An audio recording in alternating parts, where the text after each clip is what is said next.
Hello friends, welcome to honey GS academy.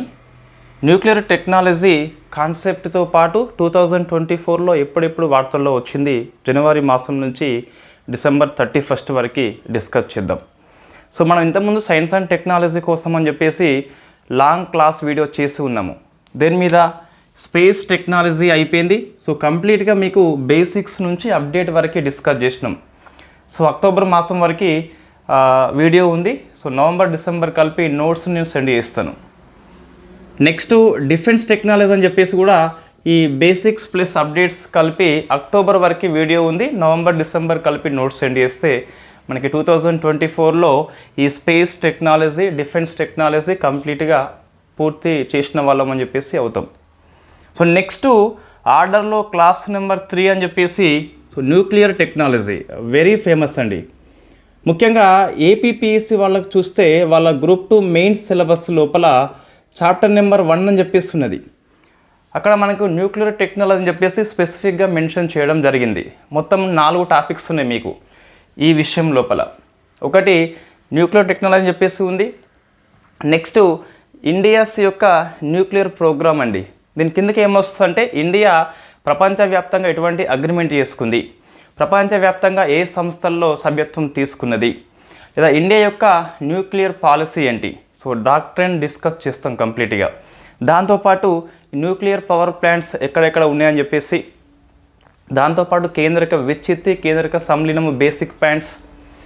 Next so ఇండియాలో ఈ nuclear energy కోసం అని చెప్పేసి ఎటువంటి సంస్థలు పనిచేస్తున్నాయి. మళ్ళీ 3 టైప్స్ ఉంటాయండి ఆ ఇన్స్టిట్యూషన్స్ లోపల. ఒకటేమో రీసెర్చ్ డెవలప్మెంట్ కోసం అని చెప్పేసి ఈ బార్క్ లాంటివి పనిచేస్తాయి, ఇంద్రగంధ లాంటివి పనిచేస్తాయి. సెకండ్ పబ్లిక్ సెక్టార్ అని చెప్పేసి ప్రభుత్వ రంగ సంస్థలు కొన్ని పనిచేస్తాయి.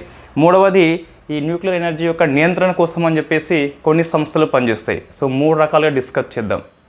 దాంతోపాటు ఈ అప్లికేషన్ ఆఫ్ రేడియో ఐసోటోప్ అని చెప్పేసి మరొక టాపిక్ ఉంది. ఇది మనకి స్కూల్ పుస్తకాల్లో కొన్ని ఎగ్జాంపుల్స్ కనిపిస్తాయి. అయోడిన్ 131 ఎందుకు ఉపయోగిస్తాం, లేదా కార్బన్ 14 ఎందుకు ఉపయోగిస్తాం, స్ట్రాన్షియం 90 అని చెప్పేసి అట్లా మనకు కొన్ని ఉంటాయి. సో దాన్ని మనం కంప్లీట్గా రంగాల వరకు డిస్కస్ చేద్దాం. రేడియో ఐసోటోప్ యొక్క పారిశ్రామిక ఉపయోగాలు ఏంటి, వ్యవసాయ రంగం యొక్క ఉపయోగాలు ఏంటి, వైద్య రంగంలో ఉపయోగాలు ఏంటి అని చెప్పేసి అట్లా డిస్కస్ చేస్తే మనకి ఈజీగా ఆన్సర్ చేయవచ్చు. సో అవి ప్రామిస్ అండి. ఏపీపీఎస్ వాళ్ళు ఎవరైతే ఉన్నారో సో న్యూక్లియర్ టెక్నాలజీ విషయంలో ఈ వీడియోని సింగిల్ సోర్సే ఉపయోగించుకోవచ్చు. ఇంకా మీకు ఏమైనా సోర్స్ కావాలని చెప్పేసి అనిపిస్తే తెలుగు అకాడమీ మాత్రం ఉపయోగించుకోండి, లేదా స్కూల్ పుస్తకాలు ఉన్న ఎగ్జాంపుల్ తీసుకోండి. తప్పితే సో పెద్దగా మీకు సమాచారం అవసరం పడదు ఈ వీడియో తర్వాత.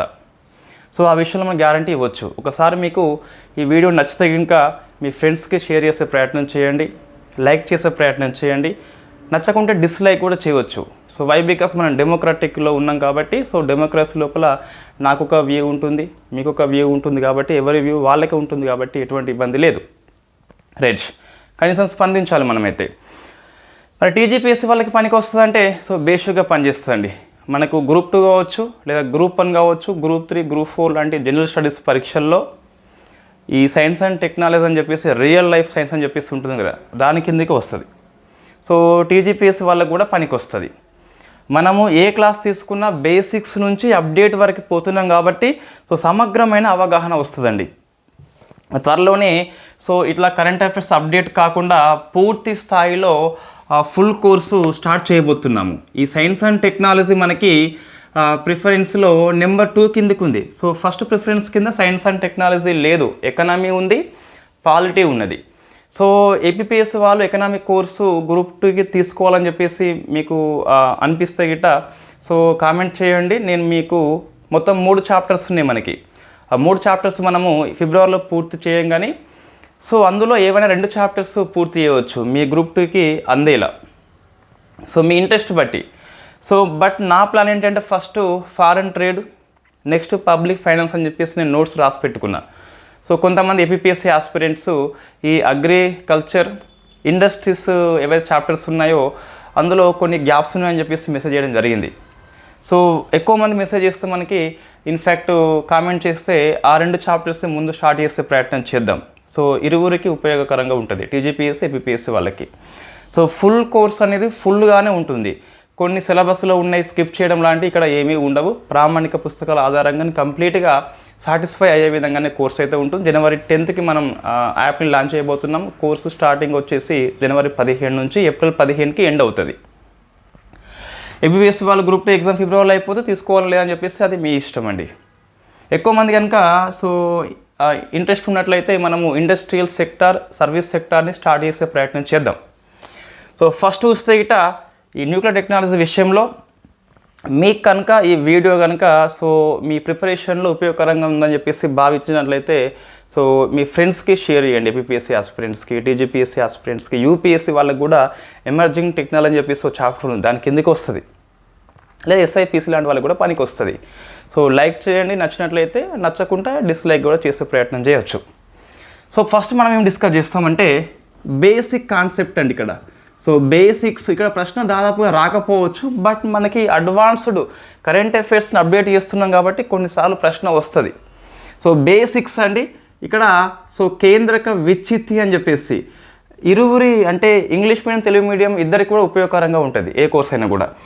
మనకి బేసిక్స్ ఏముంటాయి అంటే ఒకటి న్యూక్లియర్ ఫిజన్ అని చెప్పేసి ఉంటుంది, నెక్స్ట్ న్యూక్లియర్ ఫ్యూజన్ అని చెప్పేసి ఉంటుంది. కేంద్రక విచ్చిత్తి, కేంద్రక సమ్మిళనం అని చెప్పేసి పిలుస్తాం. ఇది బేసిక్. ఇక్కడ ప్రశ్న రా, దీని యొక్క అప్లికేషన్స్ మీద ప్రశ్న వస్తుంది, మనం డిస్కస్ చేద్దాం. ఇది ఫస్ట్ అండి. సెకండ్, ఇండియాస్ యొక్క న్యూక్లియర్ జర్నీ ఎలా ఉందని చెప్పేసి మీకు ఇది క్వశ్చన్ ఆల్రెడీ ఏపీఎస్సీ వాళ్ళకి సిలబస్లో స్పష్టంగా పేర్కొన్నారు. ఇండియా యొక్క న్యూక్లియర్ జర్నీ అని చెప్పేసి డిస్కస్ చేద్దాం. ఇక్కడ ముఖ్యంగా మనకి డిఫరెంట్ ఇన్స్టిట్యూషన్స్ వస్తాయి. మూడవది రీసెర్చ్ అంటే పరిశోధన రియాక్టర్స్ అని చెప్పేసి మనకి ఈ అప్సరా, సైరస్, జెర్లీనా, ధ్రువ, పూర్ణిమ, కామిని అని చెప్పేసి ఉంటుంది. అదే అండి. నెక్స్ట్ ఫోర్త్ వచ్చేసి ఇంకోటి ఇండియాస్ యొక్క 3 స్టేజ్ 3 దశల న్యూక్లియర్ ప్రోగ్రామ్ అని చెప్పేసి హోమీ జహంగీర్ బాబా ఆవిష్కరణ చేస్తాడు. ఏ స్టేజ్లో ఏది ఫ్యూయల్గా ఉపయోగిస్తాము, ఏది ఉత్పత్తిగా బయటకు వస్తుంది, మితకారిణిగా దేన్ని ఉపయోగిస్తాము, కూలెంట్గా దేన్ని ఉపయోగిస్తామని చెప్పేసి ఇక్కడ డిస్కస్ చేద్దాం. నెక్స్ట్ ఫిఫ్త్ వచ్చేసి ఏముంటుంది అంటే ఈ న్యూక్లియర్ అగ్రిమెంట్స్ అని చెప్పేసి ఉన్నాయి కొన్ని. అణు ఒప్పందాలు అని చెప్పేసి ఉంటుంది. ఇక్కడ చూస్తే మనకి ఎన్పిటి వస్తుంది, సిటీబీటీ వస్తుంది, న్యూక్లియర్ సప్లయర్ గ్రూప్ అని చెప్పేసి వస్తుంది, మిసైల్ టెక్నాలజీ కంట్రోల్ రెజిమ్ అని చెప్పేసి వస్తుంది, వసెనర్ అరేంజ్మెంట్ అని చెప్పేసి వస్తుంది, ఆస్ట్రేలియన్ గ్రూప్ అని చెప్పేసి వస్తుంది. అటువంటి మొత్తం వస్తాయండి ఇక్కడ కంప్లీట్గా. ఫైనల్లీ సిక్స్త్ వచ్చేసి ఈ రేడియో ఐసోటోప్ యొక్క అప్లికేషన్స్ ఏమున్నాయని చెప్పేసి, అంటే ఈ ఉపయోగాలు ఏమని చెప్పేసి. ఫస్ట్ ఐసోటోప్ అంటే కాన్సెప్ట్ ఏంటి, వివిధ రంగాల్లో ఉపయోగాలు ఏంటి. ర్యాండమ్గా ఇక్కడ కార్బన్ 14, అయోడిన్ 131, ఫాస్ఫరస్ అట్లా కాకుండా మన వ్యవసాయము, పారిశ్రామిక, వైద్య రంగము అని చెప్పేసి, ఆహార రంగం అని చెప్పేసి అట్లా డివైడ్ చేసి డిస్కస్ చేద్దాం. ఇవి మనం చెప్పినట్లయితే ఈ టాపిక్ సంపూర్ణంగా అయిపోతుంది. అండ్ లాస్ట్ ఫైనల్లీ 2024లో ఏమన్నా అప్డేట్స్ వచ్చినాయా అవి డిస్కస్ చేద్దాం. ఇది మన ప్లాన్ అండి. ఫస్ట్ చూస్తే బేసిక్స్ తీసుకోవాలి. క్లాస్ కొంచెం పెద్దగా ఉంటుంది. నేను కొన్నిసార్లు టేబుల్స్ లాంటివి అవసరం ఉన్నప్పుడు ముందు బోర్డు మీద రాసి ఎక్స్ప్లెయిన్ చేద్దాం. కొంచెం మనకి ఒక పావు టైం సేవ్ అవుతుంది దీనివల్ల. తర్వాత ఎండింగ్లో ర్యాపిడ్ రివిజన్ అని చెప్పేసి సింపుల్ నోట్స్ ఇలా ఉండాలని చెప్పేసి ఒక బ్రీఫ్గా ఐడియా ఇస్తాను. మీకు లాస్ట్ ఏపీఎస్సీ వాళ్ళకు బాగా పనికి వస్తుంది ఎగ్జామ్ మూమెంట్లో. ఫస్ట్ చూస్తే బేసిక్స్ అండి. న్యూక్లియర్ ఎనర్జీ అని చెప్పేసి పిలుస్తాం. న్యూక్లియర్ ఎనర్జీ మీకు మరీ ఎంసెట్, ఐఐటి లాంటి క్లాస్ కాదు ఇది. మన జనరల్ స్టడీస్, టీజీపీఎస్, ఏపీఎస్ వాళ్ళ కోసం అని చెప్పేసి ఈ క్లాస్ ఉద్దేశించబడింది. మీరు కోరుకునే ఎంసెట్, ఐఐటి లాంటి క్లాస్ అయితే కాదు ఇక్కడ. జనరల్గా మనకి ఈ ఇన్ఫ్యాక్ట్ పరమాణు లోపల ఈ న్యూక్లియస్ అని చెప్పేసి పిలుస్తాం, ప్రోటాన్స్, న్యూట్రాన్స్ అని చెప్పేసి ఉంటాయి కదా, అందులో ఉద్భవించే శక్తి పేరు మనకి న్యూక్లియర్ ఎనర్జీగా పిలుస్తాం అన్నట్టు. సింపుల్ చెప్పాలంటే ఇది 2 రకాలు ఉంటుంది మనకి. ఒకటేమో న్యూక్లియర్, ఇవి నోట్స్ రాసుకునే ప్రయత్నం చేయండి. మన గ్రూప్లో నోట్స్ ఉన్నది సైన్స్ అండ్ టెక్నాలజీ అదర్స్ పేరుతోని, కొంచెం ఏపీఎస్సీ వాళ్ళ కోసము మెయిన్స్ కాబట్టి కొన్ని టాపిక్స్ యాడ్ చేస్తున్నా, అవి కొంచెం రాసుకునే ప్రయత్నం చేయండి. న్యూక్లియర్ ఫిజన్ అని చెప్పేసి పిలుస్తాం, కేంద్రక విచ్చిత్తి అంటున్నాం. విచ్చిత్తి అనగా మీకు ఈజీగా అర్థమవుతుంది. ఒక భార పరమాణు కేంద్రకం ఏదైతే ఉందో పెద్దది 2 చిన్న పరమాణు కేంద్రకాలుగా డివైడ్ అవుతుంది. దాంతోపాటు 3 న్యూట్రాన్స్ వస్తాయి బయటకి. 3 వస్తాయి. ఒకటి 2 3 బయటకు వస్తాయి. సో దాంతోపాటు మనకి కొంచెం ఎనర్జీ ఉత్పత్తి అవుతుంది. ఎంత ఎనర్జీ అని చెప్పేసి మన స్కూల్ పుస్తకాల్లో ఉంటుంది, అది యాక్యురేట్ ఫిగర్ కాదు, దాన్ని మర్చిపోండి కూడా.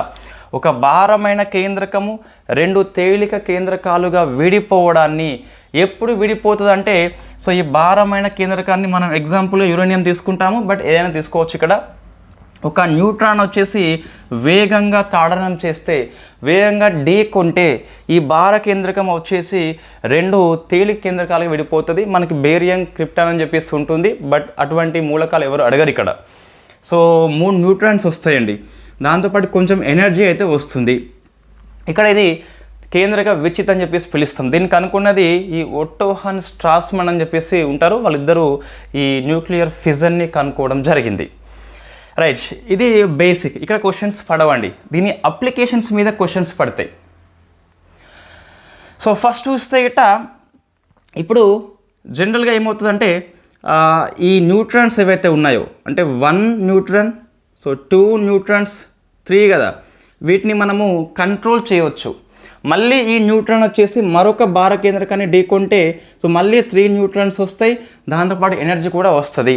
అట్లా కాకుండా సో దీన్ని కంట్రోల్ చేస్తున్నాము, ఈ 2 3 న్యూట్రాన్స్ని మనము అబ్జర్వ్ చేసుకుంటున్నాము. సో న్యూట్రాన్స్ని అబ్జర్వ్ చేసుకుంటున్నాము, న్యూట్రాన్ల సంఖ్యని నియంత్రణ చేస్తున్నాము. దీన్ని మనము నియంత్రణ కడ్డీలు అని చెప్పేసి పిలుస్తాం. సో ఇవి బేసిక్స్ గుర్తుపెట్టుకోవాలి. న్యూట్రాన్ల సంఖ్యని మనం అబ్జర్వ్ చేసుకుంటున్నాము, నియంత్రణ కడ్డీలు అని చెప్పేసి పిలుస్తాం. నియంత్రణ కడ్డీలుగా వేటిని ఉపయోగిస్తామంటే మనము బోరాన్ లేదా కాడ్మియము, వెండి, దాంతోపాటు ఇండియం అని చెప్పేసి ఇవే గుర్తుపెట్టుకోండి, ఎన్సీఆర్టీ పుస్తకాలు ఇవ్వడం జరిగింది. సో మనకి బోరాన్తో పాటు ఇంకా కాడ్మియం అని చెప్పేసి, సో దాంతోపాటు వెండి అని చెప్పేసి, దాంతోపాటు ఇండియం అని చెప్పేసి ఈ 4 గుర్తుపెట్టుకోవాలి. ఇవి న్యూట్రాన్ల సంఖ్యను అబ్జర్వ్ చేసుకుంటాయి, చర్యలో పాల్గొనకుండా చేస్తాయి అన్నట్టు. సో మిగిలిన న్యూట్రాన్ వచ్చేసి మరొక భార కేంద్రకాన్ని ఢీకొంటే మళ్ళీ మనకి 3 న్యూట్రాన్స్ వస్తాయి కదా, మళ్ళీ నియంత్రణ కడ్డీలు, కంట్రోల్ రాడ్స్ ఏవైతే ఉన్నాయో అవి ఈ మిగతా 2 వాటిని అబ్జర్వ్ చేసుకుంటాయి. సో మిగతా ఇంకోటి చర్యలో పాల్గొంటుంది. ఇట్లా కంటిన్యూస్గా చర్యలో పాల్గొంటే దాన్ని ఏది చెప్పేది, వెలువడ్డ 3 న్యూట్రాన్స్ ఏవైతే ఉన్నాయో 2 న్యూట్రాన్స్ అబ్జర్వ్ చేసుకొని మరొక న్యూట్రాన్ చర్యలో పాల్గొంటే దీన్ని మనకు సో క్రిటికాలిటీ అచీవ్మెంట్ అయిందని చెప్పేసి పిలుస్తాం. సో క్రిటికాలిటీ అచీవ్మెంట్ కావడం అనేది న్యూక్లియర్ రియాక్టర్లో ఒక విజయంగా పిలుస్తాం. సో మనకి కేంద్రక విచ్చిత్తి యొక్క ఫస్ట్ అప్లికేషన్ ఏంటి అంటే విద్యుత్ ఉత్పత్తి కోసం అని చెప్పేసి న్యూక్లియర్ రియాక్టర్లో ఈ చర్యను ఉపయోగిస్తాం. దీన్ని కంట్రోల్డ్, సో గుర్తుపెట్టుకోవాలి, సో కంట్రోల్డ్ చైన్ రియాక్షన్ అని చెప్పేసి వస్తుంది. సో కంట్రోల్డ్ చైన్ రియాక్షన్ అని చెప్పేసి దేంట్లో ఉపయోగిస్తామంటే న్యూక్లియర్ రియాక్టర్లో ఉపయోగిస్తాం. న్యూక్లియర్ రియాక్టర్స్ దేని ఆధారంగా పనిచేస్తుంది అంటే నియంత్రిత శృంఖల చర్య అని చెప్పేసి, కంట్రోల్డ్ చైన్ అని చెప్పేసి ఇంగ్లీష్లో పిలుస్తాం మనం. సో ఇక్కడ ఏవి పనిచేస్తే న్యూట్రాన్లు అబ్జర్వ్ అంటే నియంత్రణ కడ్డీలు లేదా కంట్రోల్ రాడ్స్ అని చెప్పేసి ఉంటుంది. నెక్స్ట్ మనకి ఏది ఈ న్యూట్రాన్ల వేగాన్ని తగ్గిస్తే కొన్నిసార్లు దాన్ని మనకు మోడరేటర్గా పిలుస్తాం. సో న్యూట్రాన్ల వేగాన్ని తగ్గించే దాన్ని మనము మోడరేటర్ అని చెప్పేసి పిలుస్తాం. సో ఇది మనకు డిఫరెంట్ రియాక్టర్లో ఉపయోగిస్తాం. సో మనకి ఫాస్ట్ బీడెడ్ రియాక్టర్ అని చెప్పేసి ఉంటుంది, మనం డిస్కస్ చేద్దాం ఇదే క్లాస్లో, పోను ఇక్కడే మీకు కన్ఫ్యూజ్ కావద్దు. సో మోడరేటర్ అంటే న్యూట్రాన్ల వేగాన్ని తగ్గిస్తాం, మనము న్యూట్రాన్ల వేగాన్ని తగ్గిస్తాము. ఇటువంటి ఈ మోడరేటర్ మనకి కొన్ని దాంట్లో అవసరం ఉండదు, కొన్ని దాంట్లో అవసరం ఉంటుంది. ఫాస్ట్ బీడెడ్ రియాక్టర్లో అవసరం ఉండదు, న్యూట్రాన్ల వేగాన్ని తగ్గించాల్సిన అవసరం లేదు అక్కడ. సో మనకి మితకారి అని చెప్పేసి తెలుగులో పిలుస్తాం. సో మితకారిని అంటే న్యూట్రాన్ల వేగాన్ని తగ్గిస్తాం. సో న్యూట్రాన్ల వేగాన్ని తగ్గిస్తాం. ఈ మోడరేటర్గా మనం దేన్ని ఉపయోగిస్తాము అంటే జనరల్గా సాధారణ జలము అంటే H2O అని చెప్పేసి ఉంటుంది. సో H2O అని చెప్పేసి, దాంతోపాటు భార జలాన్ని ఉపయోగిస్తాము అంటే D2O అని చెప్పేసి పిలుస్తాం, డ్యూటీరియం ఆక్సైడ్గా పిలుస్తాం. దాంతోపాటు గ్రాఫైట్ని ఉపయోగిస్తాం, దాంతోపాటు బెరిలియాన్ని కూడా ఉపయోగిస్తాం. సో ఇవి 4గిటిని మోడరేటర్గా న్యూట్రాన్ల వేగాన్ని తగ్గించేందుకు ఉపయోగిస్తాం. న్యూట్రాన్ల సంఖ్యను అబ్జర్వ్ చేసుకునేది కంట్రోల్ రాడ్స్ నియంత్రణ కడ్డీలు, బోరాన్, కాడ్మియం, వెండి, ఇండియం.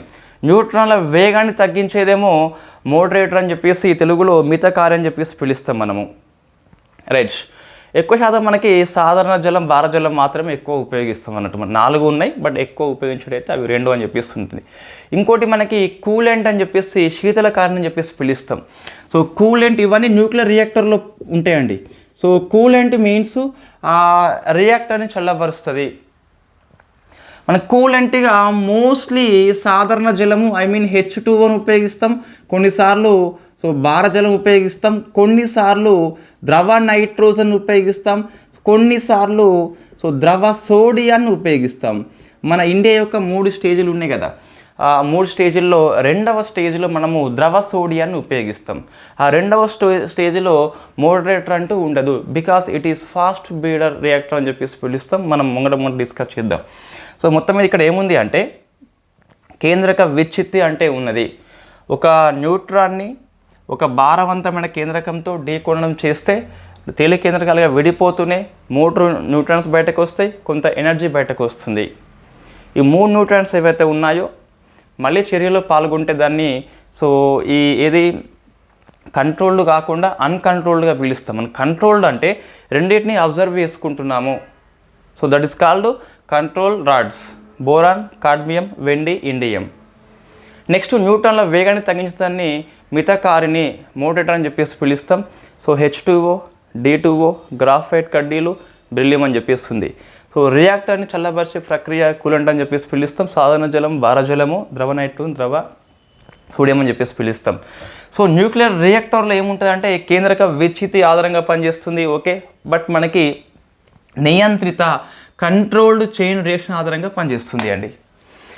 నెక్స్ట్ కేంద్రక విచ్ఛిత్తి లోపల మనం దీన్ని కంట్రోల్ చేయాలనుకోండి, దీన్ని అన్కంట్రోల్ అని చెప్పేసి పిలుస్తాం. న్యూట్రాన్ల సంఖ్యని కంట్రోల్ చేయకుంటే సో అన్కంట్రోల్డ్ చైన్ రియాక్షన్గా పిలుస్తాం, అనియంత్రిత శృంఖల చర్యగా పిలుస్తాం. దీన్ని మనము అణుబాంబు తయారీలో ఉపయోగిస్తాము. సో అణుబాంబు తయారీలో ఉపయోగిస్తాం, బాగా గుర్తుపెట్టుకోవాలి. అణుబాంబు తయారీలో కేంద్రక విచ్ఛిత్తి ఉంటుంది, న్యూక్లియర్ ఫిజన్ అని చెప్పేసి ఉంటుంది. అందులో శృంఖల చర్య చైన్ రియాక్షన్ని మనము కంట్రోల్ చేయము. సో అన్కంట్రోల్డ్ అని చెప్పేసి పిలుస్తాం. అచ్చా, ఇంకోటి మీకు మన సహజంగా దొరికే యురేనియం ఏదైతే ఉందో అది యురేనియం 238 అని చెప్పేసి పిలుస్తాం. సో 92 అండి, ఇది పరమాణు సంఖ్య అటామిక్ నెంబర్ అని చెప్పేసి పిలుస్తాం. ఇదేమో ద్రవ్యరాశి సంఖ్య అనగా దీన్ని మాస్ అని చెప్పేసి పిలుస్తాం. సో మనకు జనరల్గా ఇది ఫెర్టైల్ మెటీరియల్ అండి, అంటే విచ్ఛిత్తి చెందదు ఇది. మరి ఇక్కడ ఏమవుతుంది, మనకు విచ్ఛిత్తి చెందలేదు కదా.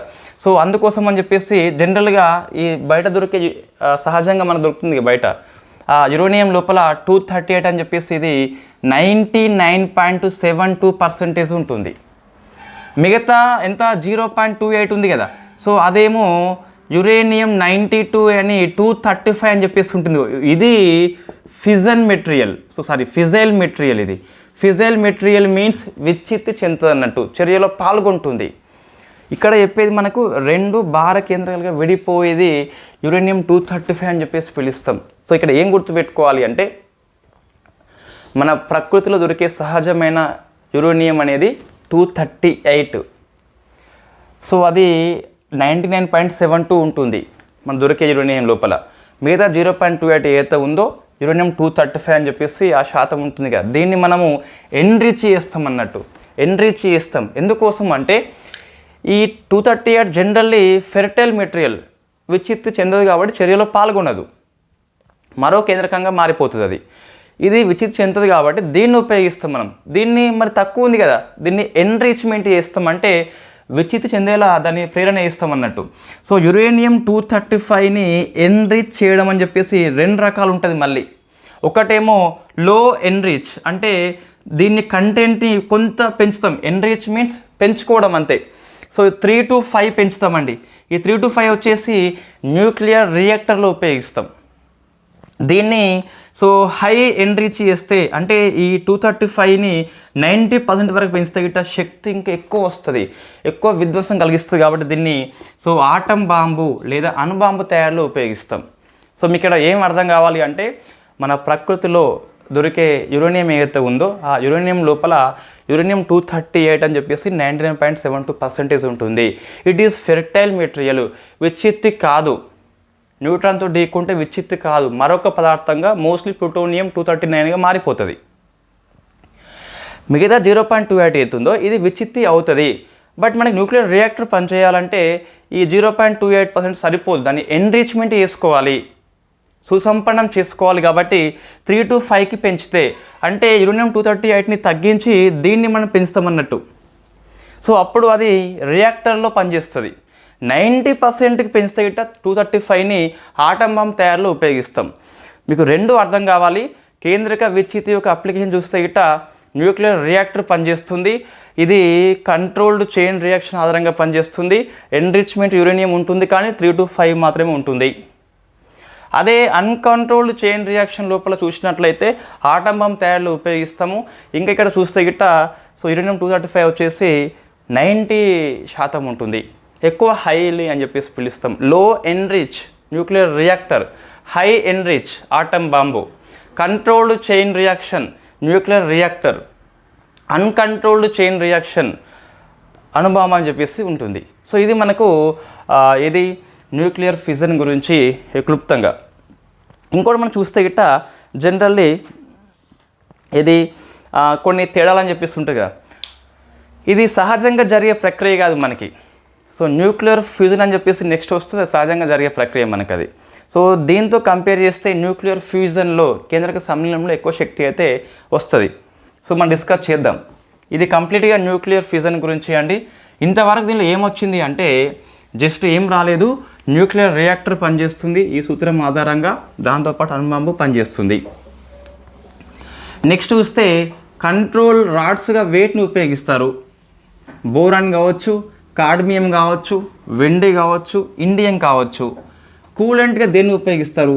సాధారణ జలము, భారజలము, ద్రవ సోడియము, ద్రవ నైట్రోజన్ ఉపయోగిస్తాము. మితకారి మోడరేట్గా దేన్ని ఉపయోగిస్తాము? సాధారణ జలము, భారజలము, గ్రాఫైట్ అని చెప్పేసి ఉపయోగిస్తాము. ఇంకోటి బెరిలియం అని చెప్పేసి ఉపయోగిస్తాము. సో ఇప్పుడు చూస్తే న్యూక్లియర్, సో వెరీ ఫేమస్ ఇది, న్యూక్లియర్ ఫ్యూజన్ అని చెప్పేసి పిలుస్తాం, లేదా కేంద్రక సంలీనం అని చెప్పేసి పిలుస్తాం. సంలీనం కావడం అంటే కలిసిపోవడం అని చెప్పేసి అర్థం వస్తుంది. అంటే రెండు తేలిక కేంద్రకాలు ఏవైతే ఉన్నాయో, మోస్ట్లీ మనం హైడ్రోజన్ ఎగ్జాంపుల్ తీసుకుంటాము, ఇవి సో కలిసి ఒక భార కేంద్రకంగా అంటే హీలియంగా మారిపోతాయి. దాంతోపాటు మనకి ఎనర్జీ ఎక్కువ వస్తుంది. సో ఎనర్జీ వస్తుంది. న్యూక్లియర్ ఫిజన్తో కంపేర్ చేస్తే సో ఇక్కడ ఎనర్జీ వచ్చేసి చాలా ఎక్కువ ఉంటుంది. ఇది మనకి జనరల్గా రెండు రకాలు జరుగుతుందండి. ఒకటేమో సహజంగా, సెకండ్ వచ్చేసి కృత్రిమంగా జరుగుతుంది. సహజంగా ఒకటి, కృత్రిమంగా ఒకటి. సో మీకు మంచిగా టేబుల్ రాసుకుంటే న్యూక్లియర్ ఫిజన్ విచ్చిత్తి కారణంగా రెండు వచ్చినాయి. ఒకటేమో న్యూక్లియర్ రియాక్టర్, ఇంకోటేమో ఆటం బాంబ్ అని చెప్పేసి వచ్చింది. సో ఇక్కడ చూస్తే మీకు మళ్ళీ రెండు రకాలు వస్తుంది. సహజంగా జరిగే కేంద్రక సంలీన ప్రక్రియ, ఇంకోటి మనం కృత్రిమంగా చేస్తామన్నట్టు. సహజంగా అంటే మనకి బెస్ట్ ఎగ్జాంపుల్ సూర్యుడు అండి. సో సన్ లోపల మనకి కేంద్రక సంలీన ప్రక్రియ ద్వారా ఎక్కువ ఉష్ణం జనిస్తుంది, ఎక్కువ శక్తి పుడుతుంది అన్నట్టు. అదే మనకు కృత్రిమంగా కల్పిస్తే గిట్ట ప్రయోగశాలలో దీన్ని మనము సో టోకోమాక్ అని చెప్పేసి పిలుస్తాం. ఇక్కడ ప్రశ్న వస్తుందండి, మన కరెంట్ అఫైర్స్ అప్డేట్ లోపల ఇక్కడ ప్రశ్న వస్తుంది. సహజంగా అంటే సో సూర్యునిలో శక్తి కారణం ఏంటని చెప్పేసి చూస్తే కేంద్రక సంలీనము, న్యూక్లియర్ ఫ్యూజన్ అని చెప్పేసి పిలుస్తాం. అదే మనకు కృత్రిమంగా న్యూక్లియర్ ఫ్యూజన్ని చేయాలి అంటే దాన్ని టోకోమాక్ అని చెప్పేసి పిలుస్తాం. సో మన టోకోమాక్ అనేది ఎప్పుడు కరెంట్ అఫైర్స్లో వస్తుందండి. సో మనకి టోకోమాక్ అనగా ఏంటి అంటే జస్ట్ ఏం లేదు, కేంద్రక సంలీన ప్రక్రియని ఉపయోగించే పరికరం పేరు. పరికరం ప్రయోగశాలలో పరికరం పేరు. సన్ కాకుండా కృత్రిమంగా మనం ఉపయోగిస్తున్నాం. సో వెరీ ఫేమస్ మనకి international thermo nuclear experimental reactor అని చెప్పేసి పిలుస్తాం. సో మనకి కంటెంట్ చాలా రిచ్గా ఉంటుందండి. సో మనకి రవి పి అగ్రహార్ అని చెప్పేసి ఈ టాటా మెగ్రాహిల్ యొక్క పుస్తకము, దాని ఆధారంగా మనం చెప్తున్నాము. సేమ్ అదే కాదు, మీరు కావాలంటే ఆ బుక్ ఉంటే కొన్ని చూసుకోండి. సేమ్ అదే కాదు, ఆ కాన్సెప్ట్ మనకి పట్టుకునేలా సో చెప్తున్నాము. తెలుగుమైన పుస్తకాలు ఇటువంటి మనకు కనిపించదు జనరల్గా. ITER అని చెప్పేసి ఉంటుంది. ఇది ఒక టోకోమాక్ మనకి. ఇంటర్నేషనల్ థర్మోన్యూక్లియర్ ఎక్స్పెరిమెంటల్ రియాక్టర్ అని చెప్పేసి పిలుస్తాం. సో మనకి సంలీన ప్రక్రియ ద్వారా విద్యుత్ ఉత్పత్తి చేస్తున్నాం మనము. ప్రపంచవ్యాప్తంగా ఇది ITER అని చెప్పేసి 30 దేశాలు కలిపి ఈ ప్రాజెక్టులో భాగస్వామ్యం వహిస్తున్నాయి. సో దీన్ని మనం ఫ్రాన్స్లో ఏర్పాటు చేస్తున్నాము. ఫ్రాన్స్లో 1985లో స్టార్ట్ అయింది, ఇంకా పూర్తిగా మనకు వినియోగంలోకి రాలేదు ఇంకా. అయితే దీంట్లో సో 85లో మనం స్టార్ట్ చేసినాం కదా, ఒక 8 దేశాలండి, 8 దేశాలు కలిపి ఇందులో కాస్ట్ అంటే అయ్యే ఖర్చుని భరిస్తున్నాయండి. సో భరిస్తున్నాయి. అవి ఏంటి అంటే యూరోపియన్ యూనియన్, ఇది సుమారుగా మనకి ఒక ఎంత అంటే సో ఒక 45% అని చెప్పేస్తున్నది వాటా. మిగతా చూస్తే అమెరికా అని చెప్పేస్తున్నది. సో అమెరికా వచ్చింది కాబట్టి రష్యా రావాలి, రష్యా వచ్చింది కాబట్టి 2 వస్తే సో చైనా రావాల్సిందే. సో ఇవి చైనా వచ్చింది కాబట్టి ఇండియా వస్తుందండి. ఇండియా వస్తే నెక్స్ట్ వచ్చేసి జపాన్ అండ్ సౌత్ కొరియా అని చెప్పేసి, సో దక్షిణ కొరియా అని చెప్పేసి ఒక 6 దేశాలు. సో 6 9 54 అని చెప్పేసి మొత్తం 7 దేశాలండి. సో యూరోపియన్ యూనియన్ కూటమితో పాటు ఒక 6 దేశాలు కలిపి 6+1 అని చెప్పేసి పిలుస్తాం. సో ఈ 45% వాటా ఇస్తే సో 45.45 ఎంత ఉంది మొత్తం మీద. ఇవి సుమారుగా 54 వాటాని ఇస్తున్నాయి అంటే మొత్తం అయ్యే ఖర్చు లోపల.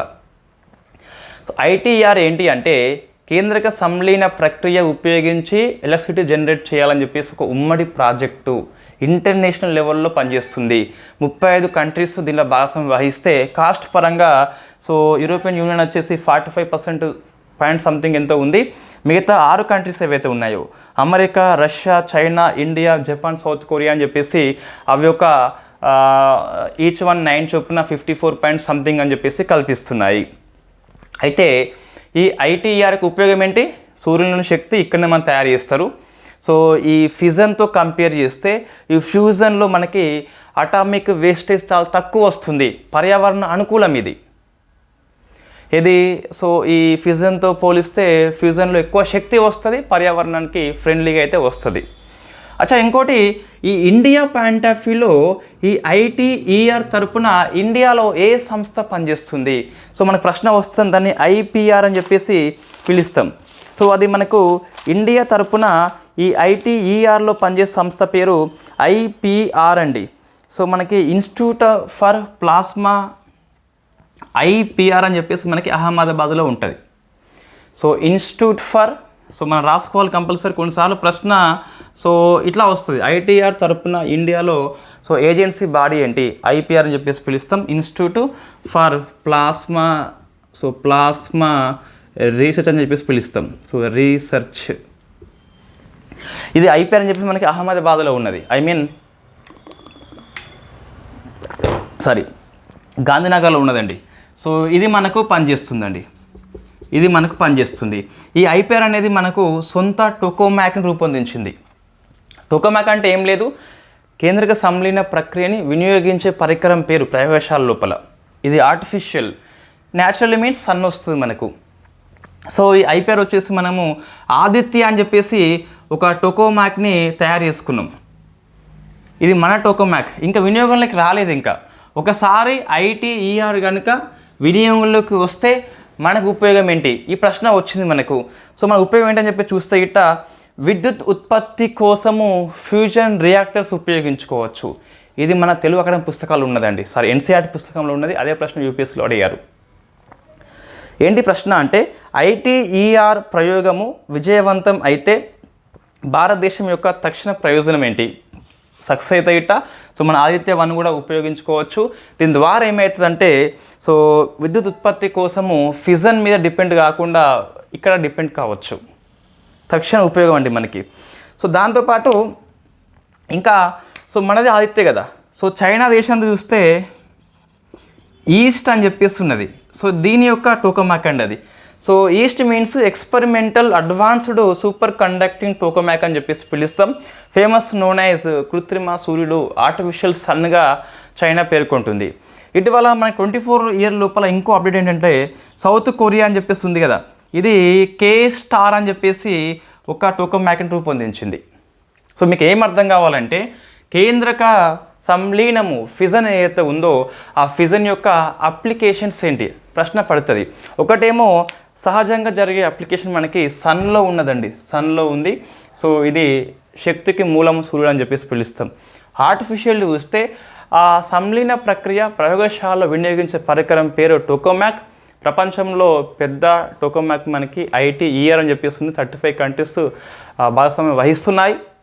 అందులో ఒక 7 కంట్రీస్ ఏవైతే ఉన్నాయో అంటే యూరోపియన్ యూనియన్ కావచ్చు, USA, Russia, China, India, Japan, south Korea అని చెప్పేసి సో సుమారుగా 9.1% ఈచ్ వన్.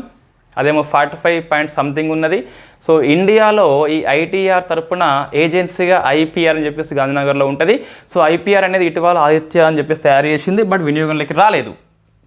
అట్లనే చైనా అని చెప్పేసి ఈస్ట్ అని చెప్పేసి తయారు చేసింది, ఫేమస్ నోన్ యాజ్ ఆర్టిఫిషియల్ సన్గా పిలుస్తున్నాము. సౌత్ కొరియా అని చెప్పేసి K-STAR తయారు చేసిందండి. ఇది మనకు బేసిక్స్ అండి మనకు. సో కేంద్రక విచ్చిత్తి, దాని అప్లికేషన్స్ ఏంటి? న్యూక్లియర్ రియాక్టర్ ఒకటి, కంట్రోల్డ్ చైన్ రియాక్షన్, ఎన్రిచ్మెంట్ వచ్చేసి 3 to 5 ఉంటుంది యురేనియంది. సెకండ్ ఫిజన్ యొక్క వినియోగం చూస్తే ఇట్ట ఆటం బాంబు తయారీలో ఉపయోగిస్తాము. అది uncontrolled chain reaction, enrichment uranium వచ్చేసి 90కి పైగా ఉంటుంది.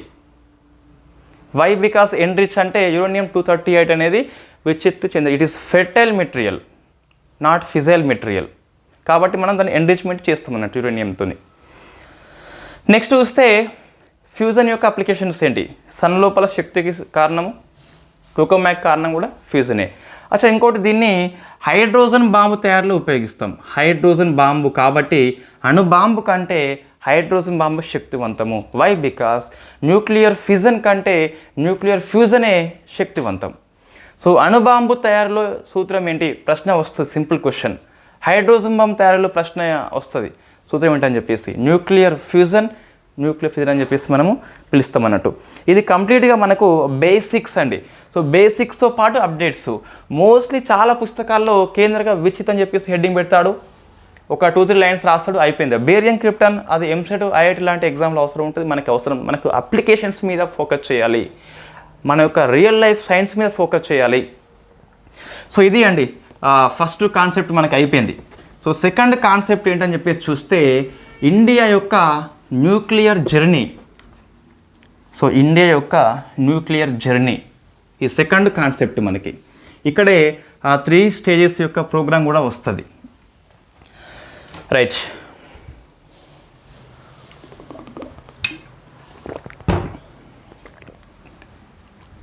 సో మనం ఫస్ట్ చూస్తే ఇట 1945లో ఈ సెకండ్ వరల్డ్ వార్ ఉంది కదా. సో అప్పుడు 6th ఆగస్టున 1945 సో హిరోషిమా అని చెప్పేసి పిలుస్తాం. ఈ హిరోషిమా ఇంగ్లీష్లో కూడా ఇట్లనే పిలుస్తాం. నేను ఇంగ్లీష్ వర్డ్స్ ఉపయోగిస్తున్నా, సో ఇంగ్లీష్ మీడియం వాళ్ళకి ఇబ్బంది లేకుండా. హిరోషిమా నౌన్ కాబట్టి ఇబ్బంది లేదు. మనకి ఎక్కడైతే ఇప్పుడు fertile material, so fissile material, nuclear fission, nuclear fusion ఇటువంటి ఇంగ్లీష్ వర్డ్స్ అవసరము. మోడరేటరు, కూలెంట్ ఇటువంటివి అవసరము. దీనికి ఏముంది అవసరం లేదు. సో మన కోర్సు కూడా కంప్లీట్గా 2 మీడియంలో ఉంటుంది. టెంగ్లీష్ అని చెప్పేసి పిలుస్తాం, తెలుగులో ఉంటుంది, ఇంగ్లీష్లో ఉంటుంది. మోస్ట్లీ తెలుగు వర్డ్స్ ఉపయోగిస్తా, బట్ సబ్జెక్టు వొకాబులరీ అవసరమైనప్పుడు మాత్రం ఇంగ్లీష్ వర్డ్స్ ఉపయోగిద్దాం. ఏం ఇబ్బంది లేదండి, మొత్తం ఇంగ్లీష్ ఏం అవసరం లేదు. రైట్. సో ఫస్ట్ దీన్ని లిటిల్ బాయ్ అని చెప్పేసి ఇది ఒక మనకి కోడ్ పేరు. సో ఇట్లా యురేనియం బాంబుని పడేసిండు. తర్వాత 9th ఆగస్టు 1945న సో నాగసాకి మీద 2 జపాన్లో ఉంటాయి.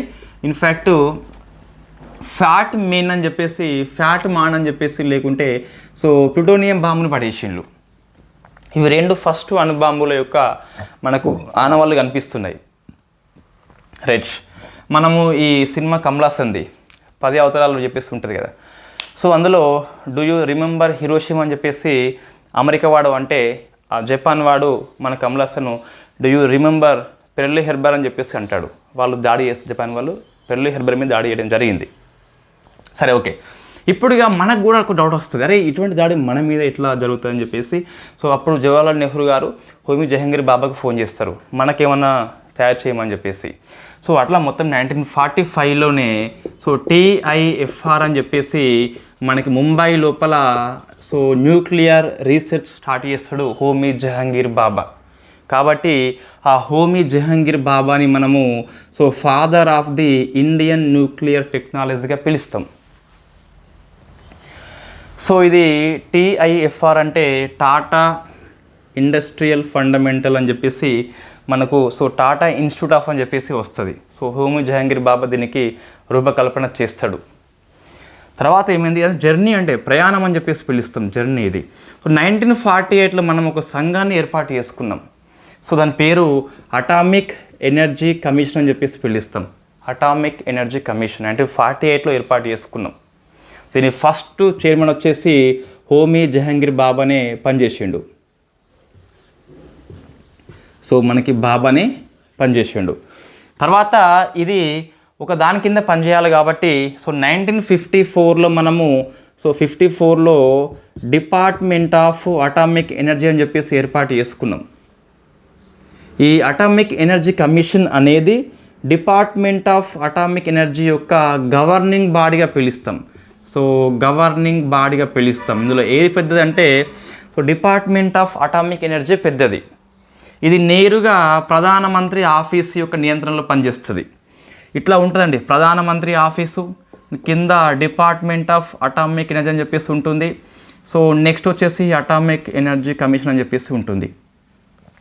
1948లో ఏర్పాటైంది. ఇది 54లో ఏర్పాటు కావడం జరిగింది. జనరల్లీ అటామిక్ ఎనర్జీ కమిషన్ యొక్క చైర్పర్సన్ ఎవరని చెప్పేసి చూస్తే డిపార్ట్మెంట్ ఆఫ్ అటామిక్ ఎనర్జీ యొక్క సెక్రటరీ ఎవరైతే ఉన్నారో ఆ సెక్రటరీయే ఈ అటామిక్ ఎనర్జీ కమిషన్ యొక్క ఎక్స్ అఫీషియల్ చైర్పర్సన్గా పనిచేస్తూ ఉంటాడు అన్నట్టు. సో మనం గుర్తుపెట్టుకోవాలి, ప్రజెంట్ పనిచేసే వ్యక్తి ఏకే మోహంతి అని చెప్పేసి పిలుస్తాం.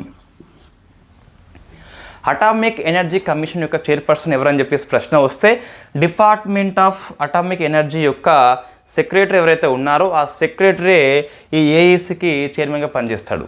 సో హోమీ జహంగీర్ బాబా అని చెప్పేసి గుర్తుపెట్టుకోవాలి. వెరీ వెరీ ఫేమస్ క్వశ్చన్ అది, రైట్. ఇట్లా మనకు అంటే ఇది సో మన న్యూక్లియర్ ఎనర్జీ యొక్క పాలసీ గురించి ఈ సంస్థ పనిచేస్తున్నట్టు, ఈ సంస్థ మనకి పనిచేస్తుంది. తర్వాత ఏమైంది అంటే సో 98లో మనం డిస్కస్ చేద్దాం. న్యూక్లియర్ టెస్ట్ అనే టాపిక్ మనకు ఉంది కదా, దాని కిందికి వస్తుంది.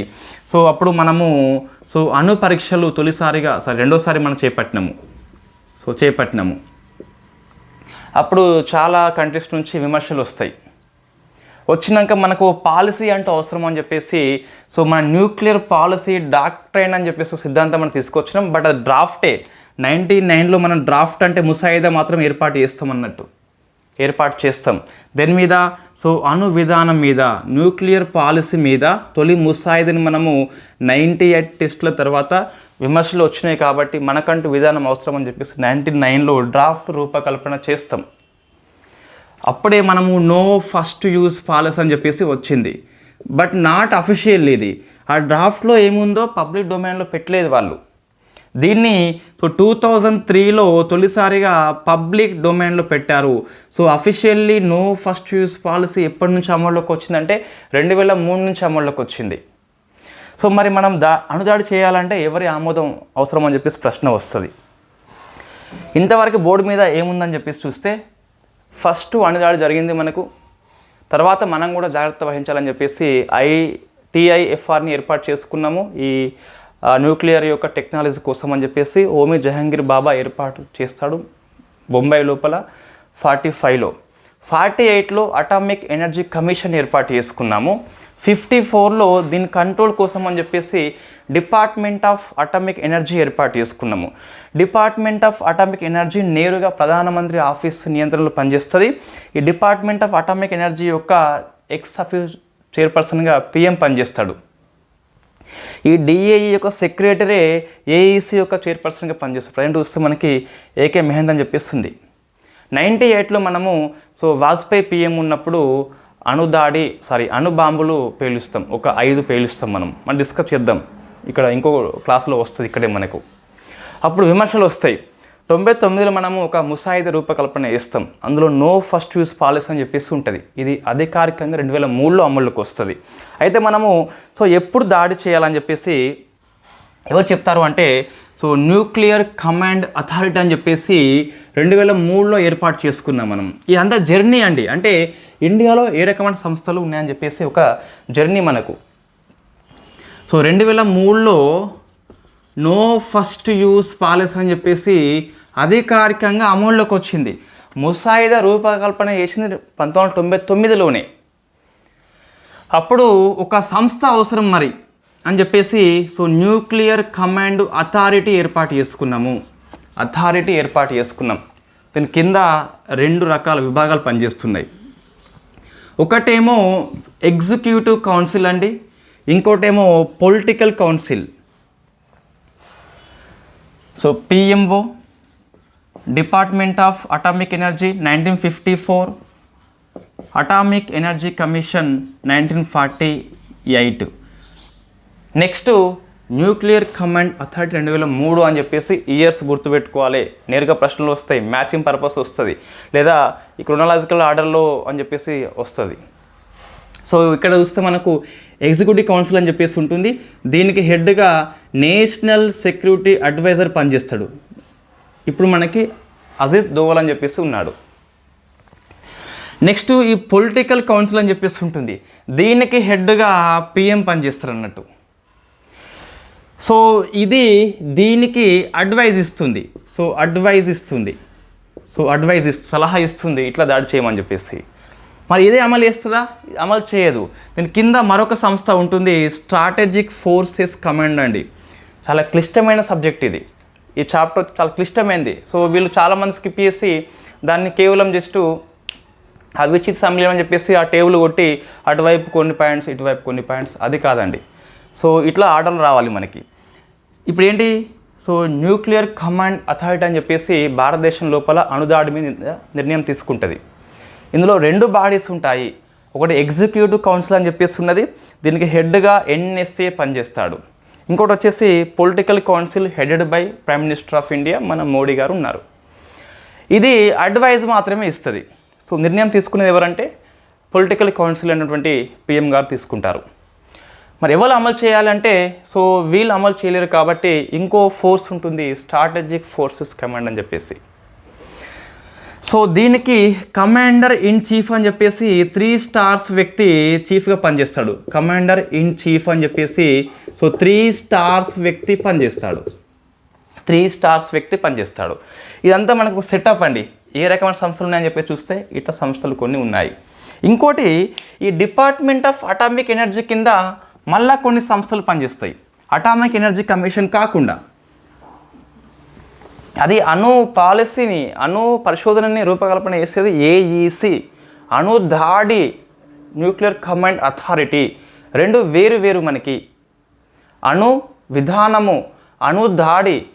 మన న్యూక్లియర్ ఎనర్జీ అనేది పాజిటివ్ నెగిటివ్ ఉన్నది. పాజిటివ్ ఏంటంటే మనకి ఈ విద్యుత్ కోసం అని చెప్పేసి పనిచేస్తుంది. అటామిక్ ఎనర్జీ కమిషన్ దాని కింద ఎక్కువ చేస్తుంది అన్నట్టు.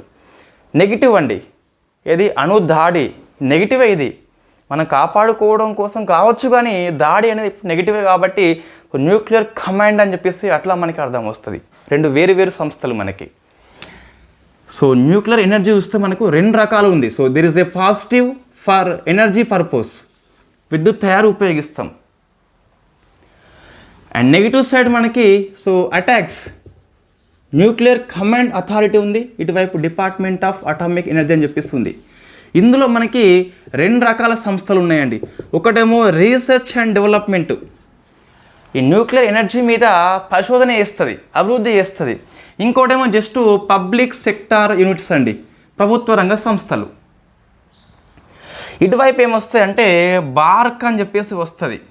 బాబా అటామిక్ రీసెర్చ్ సెంటర్ అని చెప్పేసి 1954లోనే మనకి బాంబేలో ఏర్పాటు అవుతుంది.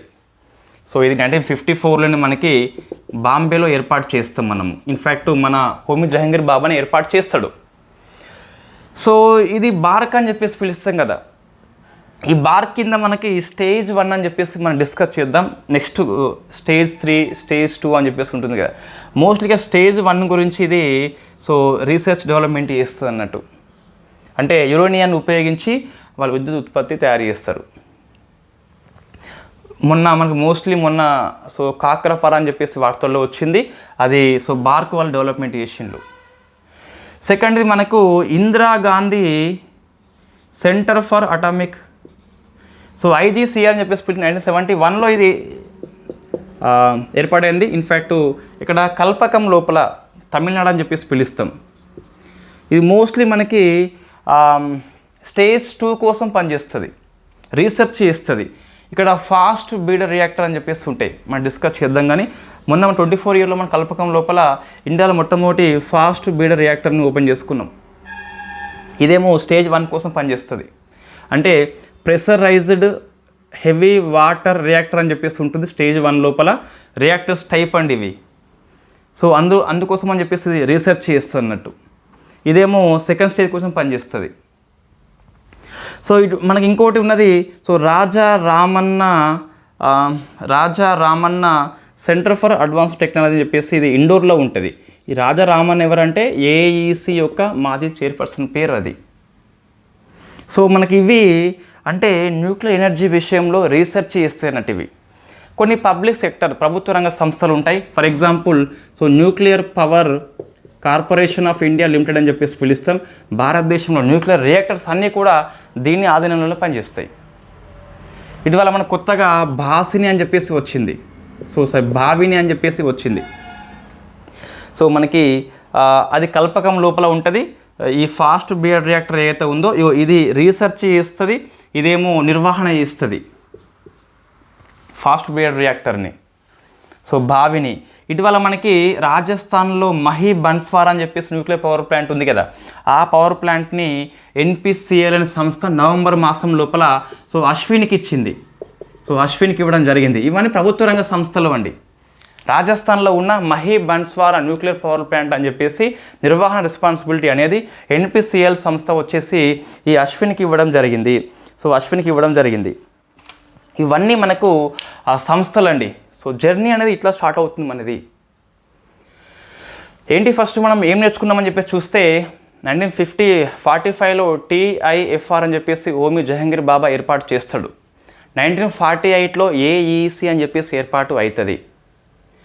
1954లో ఈ AEC నియంత్రణ కోసం అని చెప్పేసి డిపార్ట్మెంట్ ఆఫ్ అటామిక్ ఎనర్జీ ఏర్పాటు చేస్తారు PM హెడ్గా.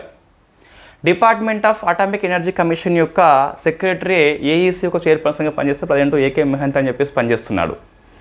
ఈ డిపార్ట్మెంట్ ఆఫ్ అటామిక్ ఎనర్జీ కింద 2 రకాల సంస్థలు పనిచేస్తాయి. ఒకటి పబ్లిక్ సెక్టర్ అంటే ప్రభుత్వ రంగ సంస్థలు అని చెప్పేసి NPCIL కావచ్చు, లేదా భావిని కావచ్చు, లేదా అశ్విని కావచ్చు. సెకండ్ టైప్ మనకి రీసెర్చ్ అండ్ డెవలప్మెంట్ కోసం అని చెప్పేసి బార్క్ 54లో, 71లో ఇందిరాగాంధీది. ఈ రాజారామన్ అని చెప్పేసి ఇండోర్ లోపల ఏర్పాటు చేసుకోవడం జరిగింది మనకు. ఇది అండి. ఇది మనకు బేసిక్స్ కింద కూడా వస్తుంది. అంటే ఇవన్నీ సంస్థలు మీకు పుస్తకాల్లో ఇంకా కొన్ని ఉన్నాయి. దాన్ని మీరు వాల్యూ ఎడిషన్గా చదువుకోండి. చెప్పేది AP అకాడమీ పుస్తకం లోపల మరికొన్ని సంస్థలు ఉన్నాయి, ఆ హెడ్ క్వార్టర్స్ చదువుకోండి సరిపోతుంది. బట్ ఇవే అయితే మెయిన్ చదువుకోవాల్సిందే కంపల్సరీ.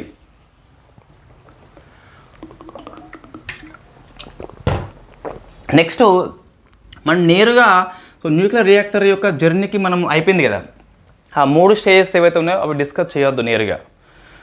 ఫస్ట్ పరిశోధన రియాక్టర్స్ అండి.